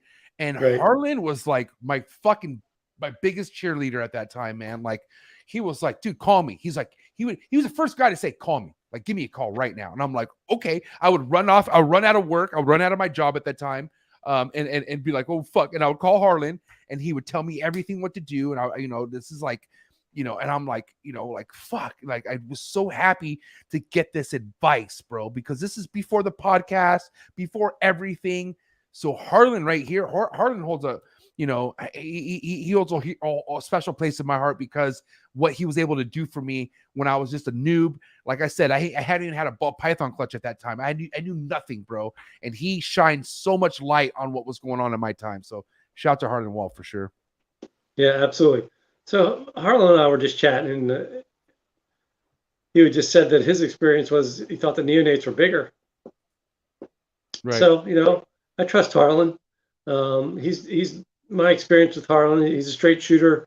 He's not going to tell you. He's not going to give you bad information. So last year I tried it. The challenge is that at 87.8 on the evening of day 51 of incubation, I would have a couple snakes pip. So now it's figuring it out all over again. How long at this point is it going to take for these eggs to hatch? So it for me. So at 86.5, it's day 55. Right. So is that a question? No. That's what I want to hear. Right. Yeah, that's exactly what I want to hear. So 87.8 is what you go with now. That's what I did. Now I'm doing 86.5. 86.5. Okay, I'm sorry. So 86.5. So now they're coming out around day 56. Day 55. Right around day 55. They're pipping. And they do look bigger. Now, I tell you, I used to weigh a lot of snakes, and I don't do that anymore. And I think the reason I did it was because I was bored, and my snakes weren't providing enough entertainment. So I decided that I would get a scale and weigh them, and that would be fun. But after a few years of doing that, I decided it really wasn't that much fun anymore. So I kept that scale, and I use it when I weigh my food for backpacking or something like that. But yeah, they do look bigger with the lower temperature. I want to cross back over to feeding real quick because sure. a lot of people not only have certain size meals that they like to go with, but food cycling. how important is food cycling to you, or do you even do food cycling at any point when it comes to breeding? Yep. So so that's something I've recently been made aware of. You know, the book put out by Justin and Terry with Rico's information. You know, reading through that and just seeing, you know, how Rico compiled all that data and food cycling. I've never done it. Okay. So, you know, I guess I do food cycle a little bit because when I feed my snakes year round, but then when the breeding season starts, I do slow down. But my understanding with the way that Rico was doing it, it was like a pause, then reintroduction of food, then the breeding cycle started. So I haven't done anything like that. The other thing I do too that people find unique is my light cycle is set to the sunrise and sunset of the area that I'm in.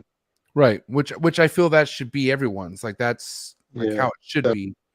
A lot of people do 12 and 12, feeling that because they're from a tropical area that they're going to get 12 hours of sunlight and 12 hours of daylight. So, but you know, this time of the year, you know, the lights don't come on until like 7 a.m. and they go off around 4:30 p.m. Now, you know, I don't know. I got to say that, I mean, this is going back to just what works for you. But at the end of the day, I feel like the food cycling thing isn't really important if you're not overfeeding your animal. Like if your animal is eating just enough or eating enough what it needs, what adjustment needs to happen during breeding at all? Like it's still going to do its thing. And I feel like a lot of people have these strategic maneuvers to like, oh, you know, I got to spike their intake right now, or I got to give them, this is where I give them big meals. This is where I give them small meals. And I feel like to me that does make a sense, because how do you determine what size meals they eat in the wild?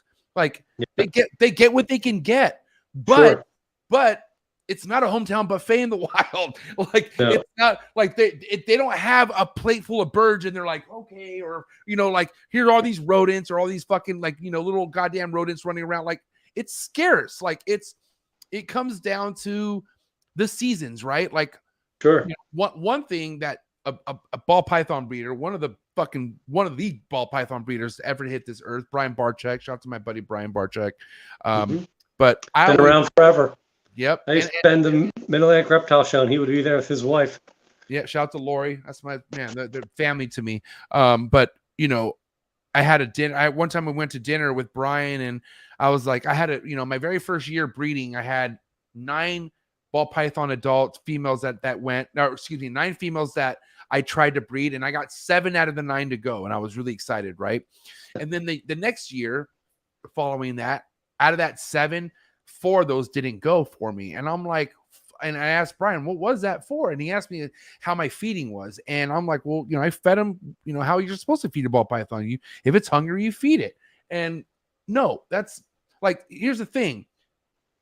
Any opportunist is going to take advantage of what it needs to take advantage. These animals don't know better, right? So I feel like naturally, especially when it comes down to the breeding side of things, in the wild, he told me that there's seasons, right? There's times where there's rodents available, and there's times where there's not rodents available. And these snakes seasonally and naturally know that. They know when that's the case. They know when they should take advantage, and then they know where it's like lockdown. I don't give a fuck about eating. I need to breed. You know what I mean? That type of thing. But when it comes to captivity and you're just feeding a baby to adulthood, how's that ever going to know if it's all it does is eat? Sure. And overfeeding is goddamn probably the number one problem out of all reptile keeping, I would think, as a whole. I'm just saying, as a whole, everyone overfeeds the shit out of their animals. You know what I mean? Right. And that could be the biggest problem. We don't know yet. I'm just saying, obviously, like, you know, like the whole food cycling thing. Maybe you don't need to food cycle because you're giving them exactly what they need. It's not too much. It's not too less. Does that make sense? I don't know. I just thought of that. Yeah, right? Absolutely. And I mean, it sounds like a valid strategy. Right. If you can utilize it, you know, sure. At this point, where I am with my collection, I don't think I would really give it a shot. But That doesn't necessarily mean that people who are coming into breeding community and they're thinking about breeding chondros, maybe they want to maybe research it and see if it's appropriate for them. And I mean, what is appropriate for us? We need to figure that out. Like, right. Yeah. Like, think about nutrition too, and this is the same with humans. Is that nutritional data is so hard to capture, because even with humans, everything's always changing, and everything's always changing because there's no control group. Hey, okay, buddy. Right? You're obviously an athletic person. You come from an athletic background. Okay, how many people you've met that were probably like goddamn savages what they did, and they ate whatever the fuck they wanted? They're just some people where the diet is not like, if they put out the energy and they're burning the fat, they can eat whatever the fuck they want. Yes. You know what I mean? Those are genetics. It's genetics. You know what I mean? But I also, like, how do you know what snakes have those kind of genetics, what don't? You know what I mean? Right. And, it's just a dangerous game to gamble in. Like I said, I don't know really where everything's headed with my collection, because how much I fed it in the beginning. They look good, but now, like, the whole feeding thing is something I'm always trying to make sure, is this the right thing? You know who Dennis McNamara is? I've heard of the name. What a guy, man. This is one of the most underappreciated keepers in the game, only because of his background at Virginia Zoo, and what he does. Yeah. And what Dennis does every year at that zoo is breed basins. He breeds basins, emerald tree boas, right? And Ed Marino is the only guy that I could think of who continuously every year blows people out of the water, right? But he has multiple pairings. Like, he has the numbers are on his side, right? Dennis has one pairing, and he gets that one pairing to go every single year. Wow. And I asked him, I'm like, what do you do? And it's funny because he's the first person I ever heard to at some point offer his emeralds mice. He doesn't do rats. And this whole other side of things, usually it's, I hear people offering large rats to their adult emeralds. I mean, I can't lie to you. I mean, they can eat it. The thing is, they can handle it. But, I'm trying to, all I can hear is what Dennis is trying to say when I just realize that he's breeding emeralds every year, which that's my goal someday, right? So I'm just listening. And all I can hear from almost anybody is just this lower intake being more effective than the higher intake with food. Like, less is more. I don't know. Right. I don't know, man. I'm very, and quality of nutrition too. Ian Bissell and I were having a conversation, and Ian brought up a good point. Rodent chow is not meant to make mice to feed snakes. It's meant to grow mice, and fastly grow mice. So, think about the nutritional content. A couple of the guys that, one guy has passed away, unfortunately, but a lot of people, that's why they breed their own rodents, because they feel that they can control the quality of the rodents, right, because they can control the nutritional intake of the animals that they're growing up. And, maybe they're going to be leaner. Maybe they're offering different foods with different vitamins that are able to be passed on to the snakes and the lizards that are eating them. I can't be mad at that, because let me tell you one thing. In the beginning, I relied on a certain rodent producer to drop off rodents for me every week.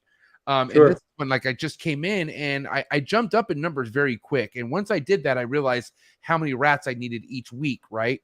And I noticed that the rats I was getting from one guy, like, these rats they looked weird. Like, there was something I'd noticed, like, there was like, they were like going circles. Like, I just knew there was something off with these rats. And it got to the point where I'm like, hold on, maybe I should breed my own rats. Right. And so when I looked into things, I got my few rat racks going. I was like, what is the best thing out there to feed your rats? And Missouri rat feed, right? From Forrest used to tell me Missouri is the way to go. And I'm like, all right, let's do that. And I always went Missouri. And I bred some beautiful looking rats, man. Like, these things were not what I was getting. And I noticed that. I'm like, okay, because this shit wasn't cheap. Missouri was a higher end stuff than the other stuff, you know. And I noticed like, okay, like this Missouri's the way to go. But I could appreciate anyone out there who, like, I saw somebody, this guy named Antoine in Canada, DP cold blood, feeding berries, like, you know, veggies and shit to his rats, which, okay, God bless if you can afford that. But still, I can admire how, like, he's thinking of, okay, what goes in these rats go into my snakes. So, you know, a pellet diet continuously throughout this whole time. I mean, I don't know. Like, it's just another thing to think about, right? It's like, Jesus. Absolutely. Absolutely. Now, I got to ask you, I want to dip into some of your productions or what you sent me. We're gonna look at some of the stuff you sent me here real quick. Okay. But I'm curious, what was your best year? Well, and what I mean by that, maybe not the amount of clutches, but the overall success you had, or maybe the biggest year that you're proud to stamp your name on would be what you would say. Gotcha. I think 2017 and 2018 were pretty good years as far as numbers wise, and I guess I would say those proudest moments were some of the first clutches I did, because you know as well as I do that these animals don't always follow a recipe book, and so just being successful early, I think I was a little proud of, and so that, and then I had other people that reached out to me because they had animals and they couldn't breed them, and they decided that they thought that they would do better with me, and so I wound up with some of those animals, and I was able to breed those animals. So yeah, I guess, but I guess 17 and 18 have probably been the pretty good years. And one of the things about my collection is that it's my collection. Yeah, I mean, like, dude, here, listen. The one thing that somebody, shout out to Garrick. You know the House of Blues. You know who Garrick is? Yeah.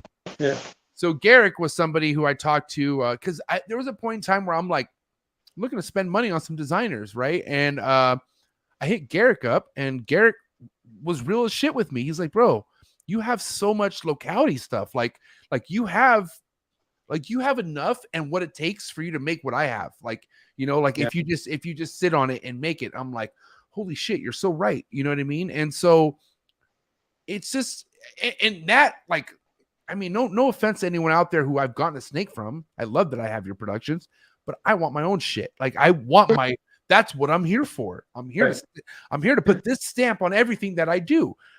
Just like what you're doing. But you know, so that was my goal, was to eventually have a collection where every animal in that collection has been produced by me. And so that's where I am today. I have one snake in my collection of green tree pythons. Right. I do have some diamond pythons that I didn't produce, but I've got one snake in my chondro collection that wasn't produced by me. Everything else has been produced by me. Yeah. So some of these snakes, I'm not going to know exactly who they are. These are yours? Yeah, they're mine. Oh yeah. Yeah. That's probably like a 2018 pairing. Actually, that is a 2020 pairing. That female there actually produced a clutch this past season, and she is a mix of, the dad is got everything from Trooper Wash, including calico stuff. This is the female, and then the dame side of the female is John Lucky, Rob Burrell stuff. So it's like a whole mix up of everything designer that you could be in that animal. And that male there is a Bushmaster New Blue outcross to a Jaipura male that I produced. Jeez. And you know what's funny is a lot of people who don't understand what could really be packing in snakes like this, right? Like, you got to understand, the male is it is a different off tone of green. Like, you could tell there's a fancy green going on with that male, but it's just a green snake, quote unquote, just green snakes. Sure. But the genetics packing in that snakes and what it can do, god damn, I can only imagine. Yep. Now, that being said, gonna move forward because I want to go through this slideshow real quick. Yeah. I want to start from this because I don't know what this is. I have That's no a diamond python. Okay, all right. You didn't give me heads up. I'm like, what the fuck kind of chondro is this, buddy? Yeah, no, that's a diamond python. That might have been an oops. So you breed diamonds? Yeah, they're behind me. I'm actually What? sitting up. I'm not in my chondro room because it's breeding season and I've got animals paired, and I'm always concerned if I'm down there doing this kind of thing that I might get a feeding response and I might have to disentangle. But so I'm out of my breezeway in my house, and the reason I've got a hat on is because it's 55 degrees out here, and the diamonds are right behind me. And you know, God, dude, the diamonds, man, they appreciate that lower temps. Like they do great in those temps. Yeah, they're super hardy animals. I mean, you know, I think the only way they're going to kill them is if you drop a rock on them. I mean, they are. They're just, you know, once you get them eating, they're eating machines. Right. You know, I've had them down to the, you know, to 50 degrees at night. And you know, they're just, you know, they're cool animals and they're hardy. And you know, the animals I've always wanted. Chondros gave me the ability to own diamond pythons. Jesus. So my ball pythons are your chondros, basically, or you know, that's what a time. Maybe, yeah, sure. I got to ask you before we get back to your slideshow here. What other stuff are you breeding besides diamonds, or what other stuff have you been really dialed in with? That's all. My collection right now is diamonds and chondros. So I like green. So I really like green snakes. Okay. I've kept and bred rhino rat snakes. Oh, nice. I love those. Those are sick. Yeah, they're really cool. They have that bad colubrid habit though, and you feed them once, poop 3 times. Getting wet everywhere. Yeah, they're. Yeah. So, and I don't like. I'm one of those people, like if I see a snake is, you know, defecating in the cage, I can't go past it. So it was one of those things where I just felt like I just could never leave. Catch up with those guys with cleanliness. I kept another similar group of Prosinia. I didn't breed those guys, but I did get a female came and grab it. I did hatch those eggs. Nice. I've kept Tannenbar scrubs. Nice. David Means. Oh yeah, I know David Means. Yeah, you know Dave. I'm sure you know David. I haven't had him on. I just know of him. Like he's a really great guy. So I was vending at a show with chondros, and he was there, and he had these. I thought they were carpet pythons, and they caught my eye. And I walked over, I was talking to him. What kind of carpet pythons? And he goes, "Oh, they're Tannenbar scrubs." I was like, "I've never seen a Tannenbar like that. I've only seen the patternless ones, but he had patterned ones." Wow. So we chatted, and like a year later, he got a hold of me and said, "Hey, you want these Tannenbar scrubs? I'm getting out of the scrub game." So I was like, "Yeah." I was like, "What do you know? How much?" And, I mean, he gave it to me, and I kept them for, yeah. I mean, I paid for them, but I mean, the price I paid for them was like nowhere near what the true value of these animals. He was like, "I just want somebody who's going to take care of them." I mean, I'll be honest with you. I know some stuff that he sold to somebody, and he paid. I can tell you that much. Oh yeah, definitely. I know, and this is so he's since had gotten back into it, then he's back out of it again. But right. Chris Foley, who was his partner this past time, I actually wound up, you know, selling the scrub pythons to Chris Foley, and then Dave and Chris formed their little scrub python business thing together. And now it's Chris and Stephen Cush. Yep. And then so I dabbled with those. I mean, so I guess lifetime breeding stuff, children's pythons, spotted pythons, jungle carpet pythons. I mean, jungle carpet pythons today are amazing compared to what they were in the 90s. Yeah. And the coastal carpets. Really liked Macklot's pythons. They were a good-sized snake with a little bit of feist to them. And I had some light green ones that I really liked. And Savus. I worked with Savus.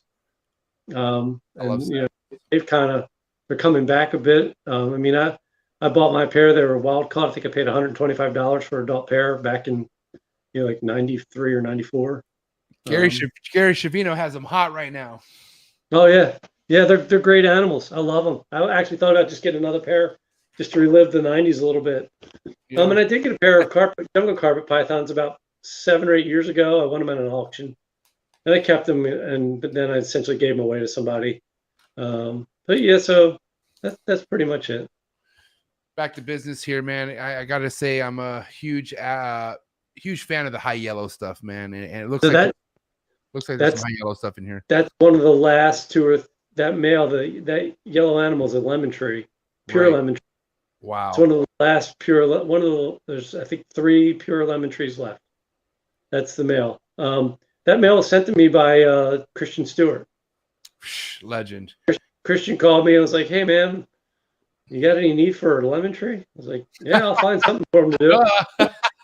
So he was here for about 5 or 6 years. He only produced 1 clutch. I paired him every year. He bred this female a couple of times, but nothing came of this pairing. Wow. Did he pass away, or where's he at? No, went back to Christian. Oh, he's back with Christian. Okay. Yeah, get back to Christian. Look at this one, man. Jesus Christ. Yeah, so that female there is produced in 2011, and she was from a male that came from Czechoslovakia, and the male's name was Nizik, and bred Nizik to a F1 Jaipura type. And then that's another bush. That's that animal there is, you'll see this, that animal is a, trying to think of the exact pairing, it's slipping my mind right now. But that animal is the female that's paired to the sickness. So when we get to the sickness picture, that's okay, right. So this is a female that was paired to the sickness. Yeah, she's paired, right? She's been paired to the sickness this year. Yeah, that's just a younger picture. Go ahead. But hold on. Let's wait a minute. I thought the sickness died. You talking about you have the I'm bloodline? sorry, one of his siblings. The siblings. Okay. Yeah, so I'm sorry. An actual sibling to the sickness. Yes. And brother, it's a brother, the brother to the sickness? No, I'm sorry. It's an offspring of the sickness. Offspring of the sickness. Keep me straight, MJ. Keep me straight. I got you. No, you're good. I'm all over it, bro. You're good. Yeah. Keep me straight. What about this one right here? That was maybe a Bushmaster, new blue animal. And this is what you produce this, or you Yeah, it's now crossed to a Jaipura. Oh my God, look at this. That's the lemon tree. I didn't produce that animal. Sean Stewart produced that animal in 2010. Wow, man, you gotta be shitting me. Look at that. Yeah, it's an amazing animal. He's big too. He was a big snake. And Christian told me, "Oh, he's mean as could be." And he was cool when he was here with me. So this was a big snake right here? Yeah, he was a big snake. He was long. Oh, he was long.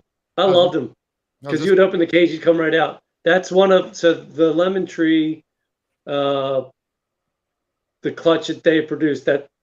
That's one of the yellow holdbacks, and that's a male. That's an adult. Like that's how it's always gonna look. Yep, that's it. Fuck, man, wow. And then we saw this one already. Yeah. What's the deal with this one right here? That one there was a calico outcross to a Bushmaster new blue animal. Okay. Let's see. Now, check this out. I want to ask you, I think I remember seeing this post because I was tripping out how small of a tub this thing is laying a fucking clutch in. This is a 6-quart tub. 6 quart. Yeah. So the first pairing you showed, that's the female that laid when she laid eggs. That's a 6-quart tub, and that's a 6-quart tub. How many eggs did that thing lay? Like 12 or 14. Wow, that's crazy. Oof. What about this? That's the yellow holdback male from the lemon tree. Just a different, not in the cage. You got this one still? Yep, still got that one. He's actually paired this year. He's not. I haven't seen any activity though. How much yellow is still on this snake? It looks exactly the same. Yeah, it looks just like that. Yeah. He's cool. Wow, look at this. So that's a sibling to that yellow animal. That's a red. Wow. So that's the same. That's a red. That was a red neonate from the lemon tree outcross. And this one looks the same right now too. A little less black, but yeah. Okay. Yeah. And I'm assuming this one's probably more blue, or it's gonna turn more blue. That one's a blue. It's actually blue now. That was maybe a year or two ago. I took that photo. That animal has Prada Maniquari,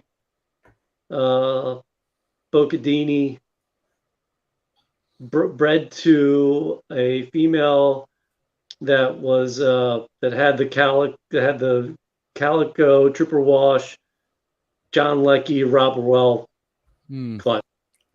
So that's a female from that same clutch.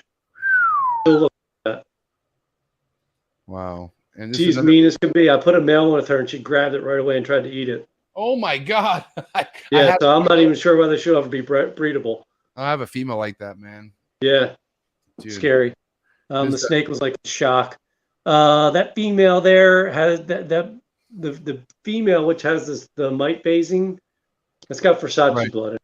Right. Versace blood. Yep. To a Biak that so the female's dam was a Biak produced by John Irby that came from Rico. That was very high yellow, and then the male was Versace.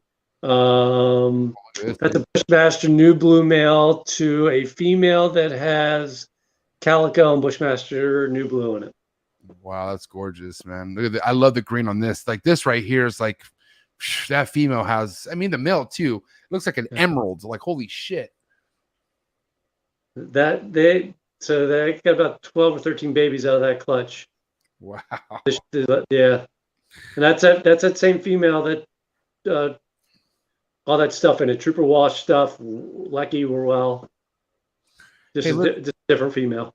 Let's talk a little something real quick since since I noticed something on your purchase. You have grooves and some sort of scratches on it. And I don't do that anymore. you don't now. I was told that's important because of certain tail kinks that can happen if it's too smooth. That's not the case, or what? I don't know. I've never heard that. I just thought it would help them shed, but it actually collects dirt, so I'm not a fan of it. So I scrub those down regularly, but I've been lazy about making new purchase. Yeah, Ed Marino was the one that kind of mentioned that on a post about them being too smooth. I mean, with emeralds, I don't know if that's the case with the chondros, but I purposely put grooves like that in all mine specifically for that. So I'm sure it makes me feel more secure. Ed Marino is about 40 minutes away from me, by the way. Right. Yep, that's awesome. Look at this one.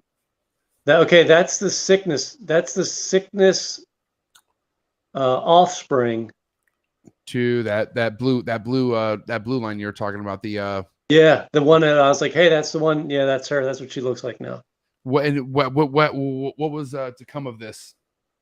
I took a picture of her today. She's looking very chunky, so she's definitely having some follicular development. She's refused food last week. Oh, bitching. All right. So good signs, but don't count your chondros till they're 6 months old. Exactly. That's just another of the sickness offspring that Bill sent me. Beautiful. Oh my! Look at this. Whoa. Intense. Yeah.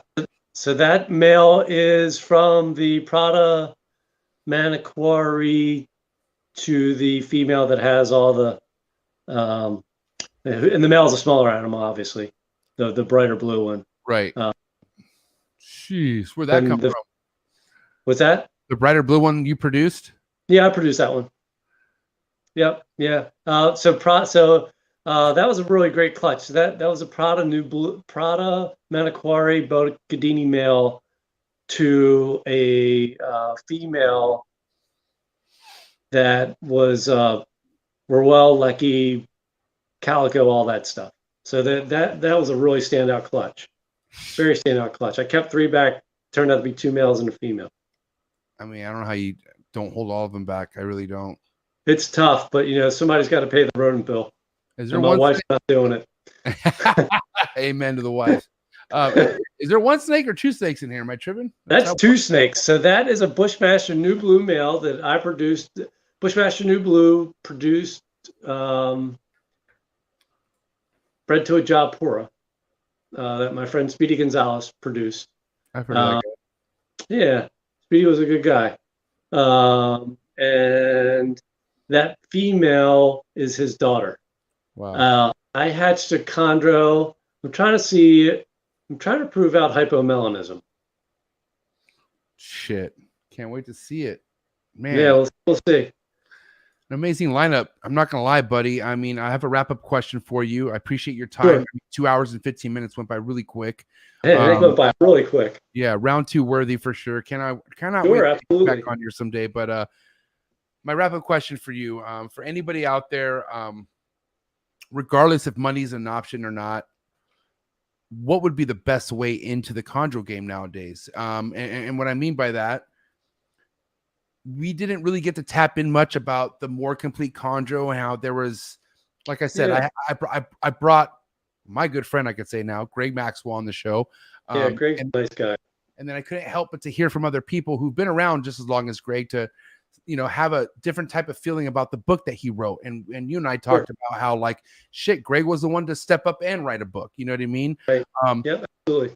But then also there was a forum, there was a website that was a part of what Greg was doing that kind of limited what you could post and what you can't post, right? Sure. Right. And what I'm trying to get at is, like, I mean, so many different directions people could take because, snake shows and what you see here, like what's available, right?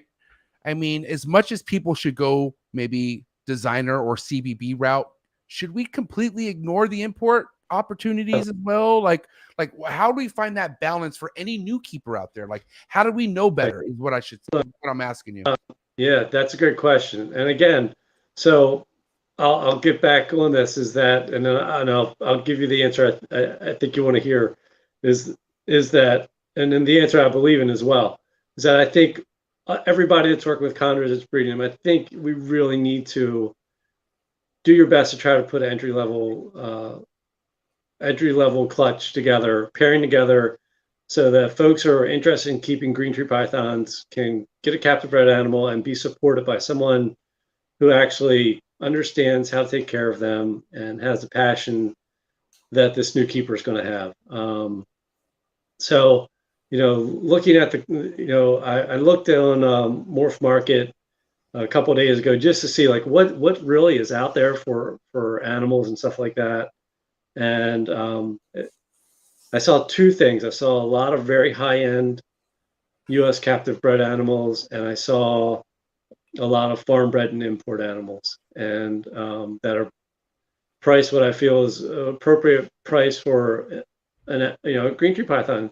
When you buy a green tree python, that's not the only expense. There's the caging. There's you're most likely going to buy a thermostat and heating element. You're talking a lot of money to just get into one snake, right? Or the general loss of the animal. Right. Yes. Yeah. So I would say if you've got to go the import route, reach out to somebody that's reputable that works with them. Somebody like Harlan Wall. And there's a few other folks out there too. I would reach out to those folks first, because I feel that they're going to give you the best deal, and they're going to know the animal the best, and they're going to give you the best support, which is what you're going to need. And buy as young as possible. Don't go for that 4 or 5 year old wild karoo female thinking you're going to be able to breed next year. That's what I would do. But I thought, really honestly, what I was seeing this time last year, and I thought there was a lot of people that were doing a lot of pairings. There was a lot of breeding activity. Saw a lot of people with photos of eggs. I haven't seen a lot of pictures of hatchlings though. So I don't know if that's happened and they're just keeping it to themselves, and maybe they'll be on the market, or if it's just they didn't get past the egg phase, or they're struggling with getting the babies fed. But I really had thought that there would be a fair amount of U.S. captive born and bred babies that were entry level priced available for the folks here that want to get themselves a chondro. Well, at least I'm proud to say there's no questioning where I'm at. All you motherfuckers, you know where I'm at.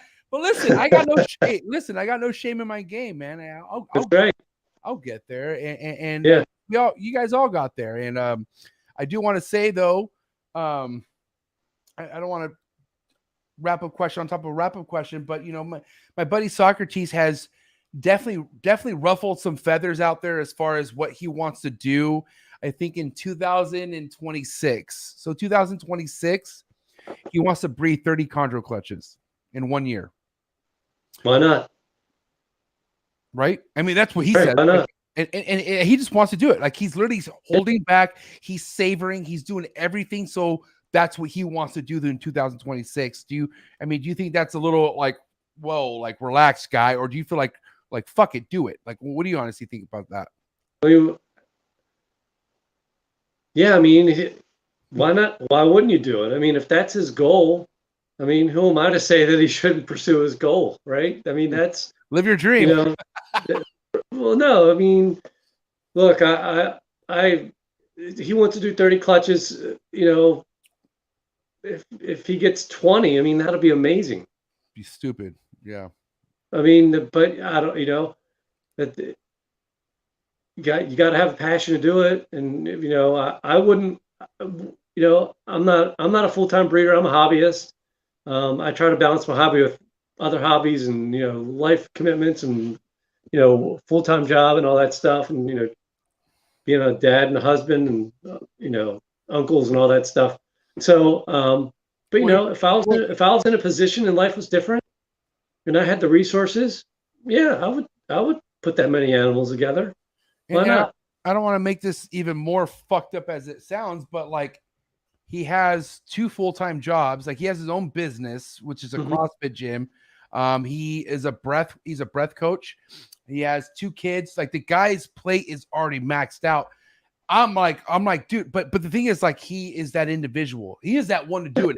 If anyone could do it, it's going to be Socrates. And I met people like another similar personality like Socrates is Brian Barczyk. Like the guy does not stop. The guy, I've seen the guy in action. I've seen him, like his energy with the people who visit him is like all around the board. Like he does not make anyone feel less welcome than anybody. It's crazy how Brian makes people feel welcomed and special. And but dude, it all has to lie on passion, bro. Like what else makes a human run like that? Like you have to want to do that. And you know, Socrates, that guy's full of passion. And you know, like I'm glad you had that answer. Why not? If that's what you want to do, why fucking not? If you can do it, think about how many people could even do that. Right. 30 females? Yeah. Like fuck. Yeah. Go for it. I mean, why wouldn't you do it? I mean, I think the market for chondros is there. And oh, for sure. Years ago, talking to Rob Orwell, he's like, you know, he honestly said, I'm surprised that not every table here has chondros on it. He's like, why is that? What's going on that people are so averse to keeping these animals? You want to know what I think a lot of it is fear and misinformation, and sometimes people telling him you can't do that. So yeah, I think he should do it. If he could do it, why shouldn't he do it? I don't know how many people are out there saying this, that they want to do this, but you want to know my biggest mission behind any show I vend, if I do vend, which I'm going to vend, but you want to know what I want to be known for when I vend at a show, buddy? What's that? Or my chondros and my emeralds. Yeah. And guess what? Yeah. Guess what? Nothing's for sale. Listen, look at it. Take a look. You like it. It looks great, doesn't it? And that's it. I'll pack it up, quarantine it for 7 months, and then put it back in my room. Well, here's the thing. But buddy, who did that? That was Rico. Rico was the man. I'm just trying to say there's no Ricos out there anymore. There is no Rico Wilders out there, but there has to be at some point. Who's going to be the one? I would love to step up to that plate. Might be 20, 30 years from now, but goddamn, if I could be that guy, just that fucking guy, just dude, I've seen pictures of Rico stables. I'm scared that the world will never get a taste of that ever again. That's crazy, bro. Yeah, well, that is a possibility. I mean, that truly is. I mean, Rico for the longest time, he had a very large collection. He didn't do just snakes. He did other animals too. And he worked full time. Yep. And he was a rep for a cage company. So, he definitely was, all in with everything he did. It was only later that, he left his position, and then, focused full time on being breeding. But, I like to tell people a lot of times you see people in these forums, they're getting beat up, or these chondro pages are getting beat up because they've got a heat lamp over their chondro and stuff like that. But go look at Rico's attic that had those full chondros, and they were clear acrylic cages with circles cut in the top with mesh wire and red heat lamps. Yeah. So, it was done before. You just got to make sure if you're doing it now, you just got to be safe with it. Do it the proper way. I mean, there's a better way, but it doesn't mean you can't do it that way. I'm just saying nobody was talking shit to Rico when he was the only one figuring shit out. Like, right. Absolutely. And that's the thing. What you're trying to see is these people who are getting bashed on and shitted on are just trying to figure it out. They're just right. They don't know better. And what's crazy is, like, I can't say I'm not used to be one of those people who used to jump on those motherfuckers' necks, but I was one of those people. My first chondro I kept over. It had a day lamp, and it had a night lamp. Okay, like constant lamps over this fucking chondro. You know what I mean? But it's still here, and like obviously I adjusted. Just like when you overfeed something, you calm it down, dude. You got to adapt. You just got to adapt, man. It's like what Socrates said. You pay attention to detail, find out what you're doing wrong, and fix it. That's it. Just fix it. Yeah. My first chondros were kept in cages just like this. Okay, you want to talk about a resume? Like, what if you said those are Odeshas, or those? What are the name of those things? Neodeshas. Neodeshas. Yep. If How old are you, MJ? I mean, not old enough. I could tell you. I just wondered whether these cages I bought in '95. So, like I said, I had in '95 I got my first ball python. It was in a tank. I have no idea about those cages. But the thing is, I'm old enough to know, and this is why my buddy right here, shout out to Patrick Holmes again. Patrick, the first thing Patrick commented when he stepped in was the Neodeshas cages that you had in the background. Like, he has these. Like, Patrick has those cages. You know what I mean? Yeah. And man, you want to talk about the Rico Wilder shit that he had designed too? Like, all that stuff would be amazing if you could have it right now. Sure. Absolutely. Yeah. Absolutely. Oh my God. All right, buddy. Listen, 2.5 hours. I'm sorry for taking this much time, but hey, hot seat questions. You do have hot seat questions before you leave. Everybody has to go through hot seat questions. I'll make this quick. The quicker, the better. But do what you got to do. Hot seat questions for GTP Keeper on Instagram. You ready for these? Yeah, and Facebook. On Facebook. Hot seat questions for my man Buddy coming in hot. Here we go. Frozen thought or live? Frozen thought. A cut or no cut? I don't even know what that is. Would you cut an egg? Yes, you do, sir. Yes. You do. I'm sorry. I thought you said a cut. No. Yeah. I would cut an egg. Yes. What day? After about 24 hours of first pip. Red chondro neo or yellow chondro neo? Red. Favorite locality chondro?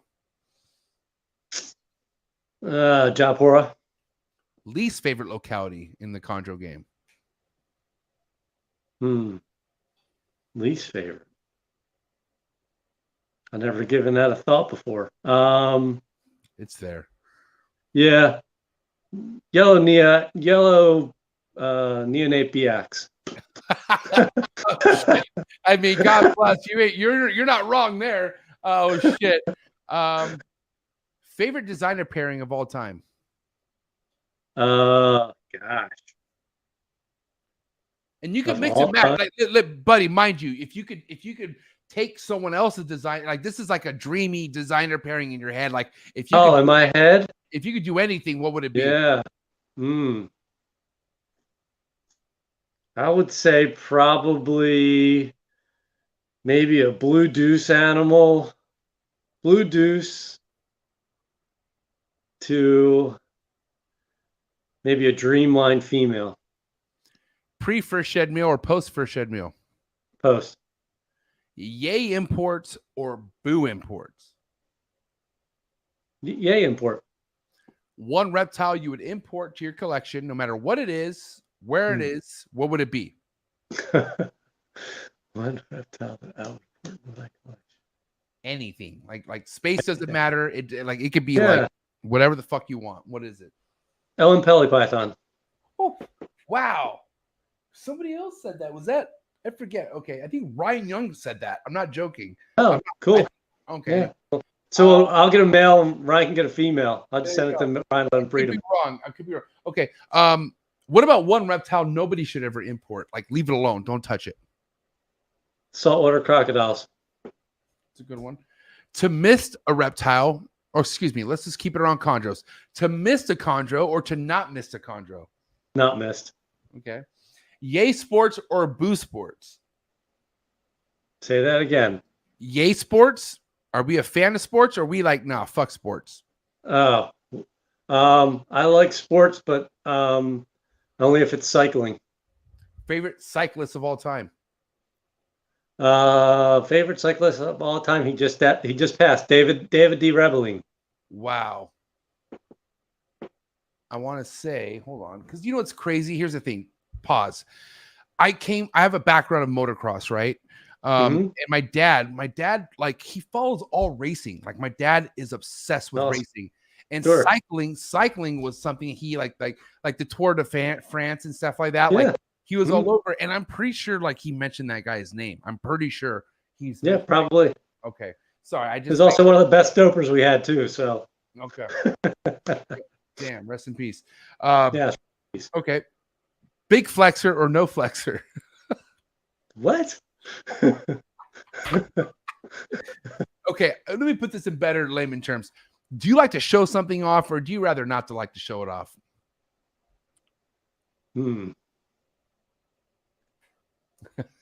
Yeah, I mean, sure, why not show it off if you've got it? Big flexor. That's what I like to talk about. Steak or fish? Steak. Yay alcohol or boo alcohol? Yay alcohol. Favorite alcohol beverage? A group or a single beverage? Just like, if you, what is something you normally crave? Like, what's your favorite alcohol beverage? What do I drink? I'm a fan of bourbon. Dude, do you like Bullet? Or what kind of? Yeah, I like Bullet. Yeah, I love Bullet. Okay, good shit. Yep, sure. I can't wait to hang out with you, buddy. We're gonna hang out. We're gonna have some fun. We're gonna hang out, man. Van Halen or Sammy Hagar? Van Halen. Yes, we're gonna have a good time. Okay, West Coast rap or East Coast rap? Well, since I really don't know the difference, I think I'm going to go with East Coast because that's where I'm from. If you could think of your one favorite East Coast rap song of all time, like the one, I wouldn't even know. You have to give me a hint. What about an East Coast rapper or artist? Anything? Is Yee East Coast? Yeezy. Yeezy. All right. Okay. There you go. Kanye West. I love it. Okay. Little word association. First thing to come to mind, milk. Okay. Milk. Sour. Substrate. You got to speak louder. Substrate. Substrate. Newspaper. Egg box. Homemade. Incubation temps. 87.8. Stuck shed.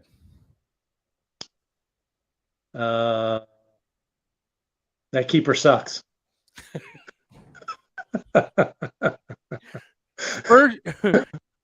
First time chondro keeper.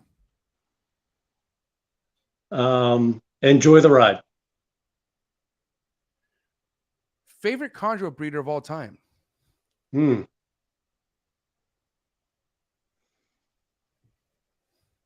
Morris. Ooh. I like this Tim guy, man. I'm not gonna lie. All right, listen, if it came down to you eliminating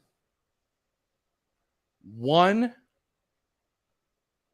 ball python morph out of this world,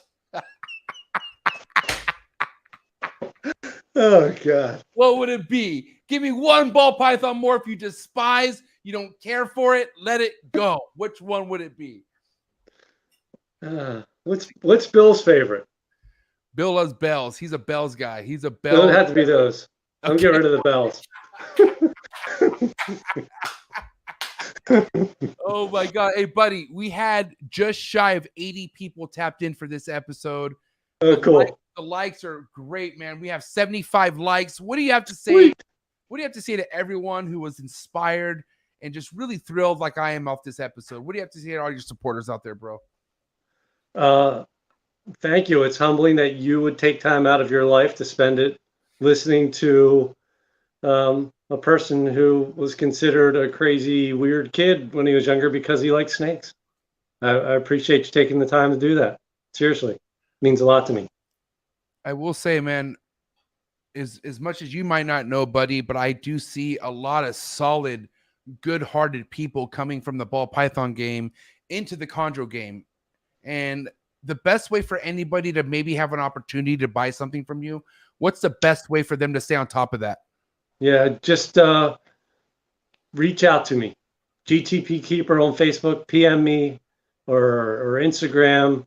I'm actually going to be making some animals available very soon. So that'll be the best way. They'll be posted on those platforms. And you can also just reach out to me and see if I have anything that you're interested in. All right. Well, listen, can you follow me back on Instagram? I'd appreciate it. And yes, I will. Absolutely. Hey, listen, thank you so much, buddy. I can tell you right now, one of many rounds to come to this platform. I appreciate this time, but that's a wrap for Buddy GTP Keeper, ladies and gentlemen. Thank you. Hey, have a good night, buddy. Enjoy You your too. work tomorrow, but I will say we will enjoy a glass of bourbon some night. That sounds good. All right, bro. Love have a it. good night. Thank you so much, buddy. Yep. Talk to you soon. Yep. See you. Bye. See ya. Whew, man. What a great episode! Guys, I am doing my best.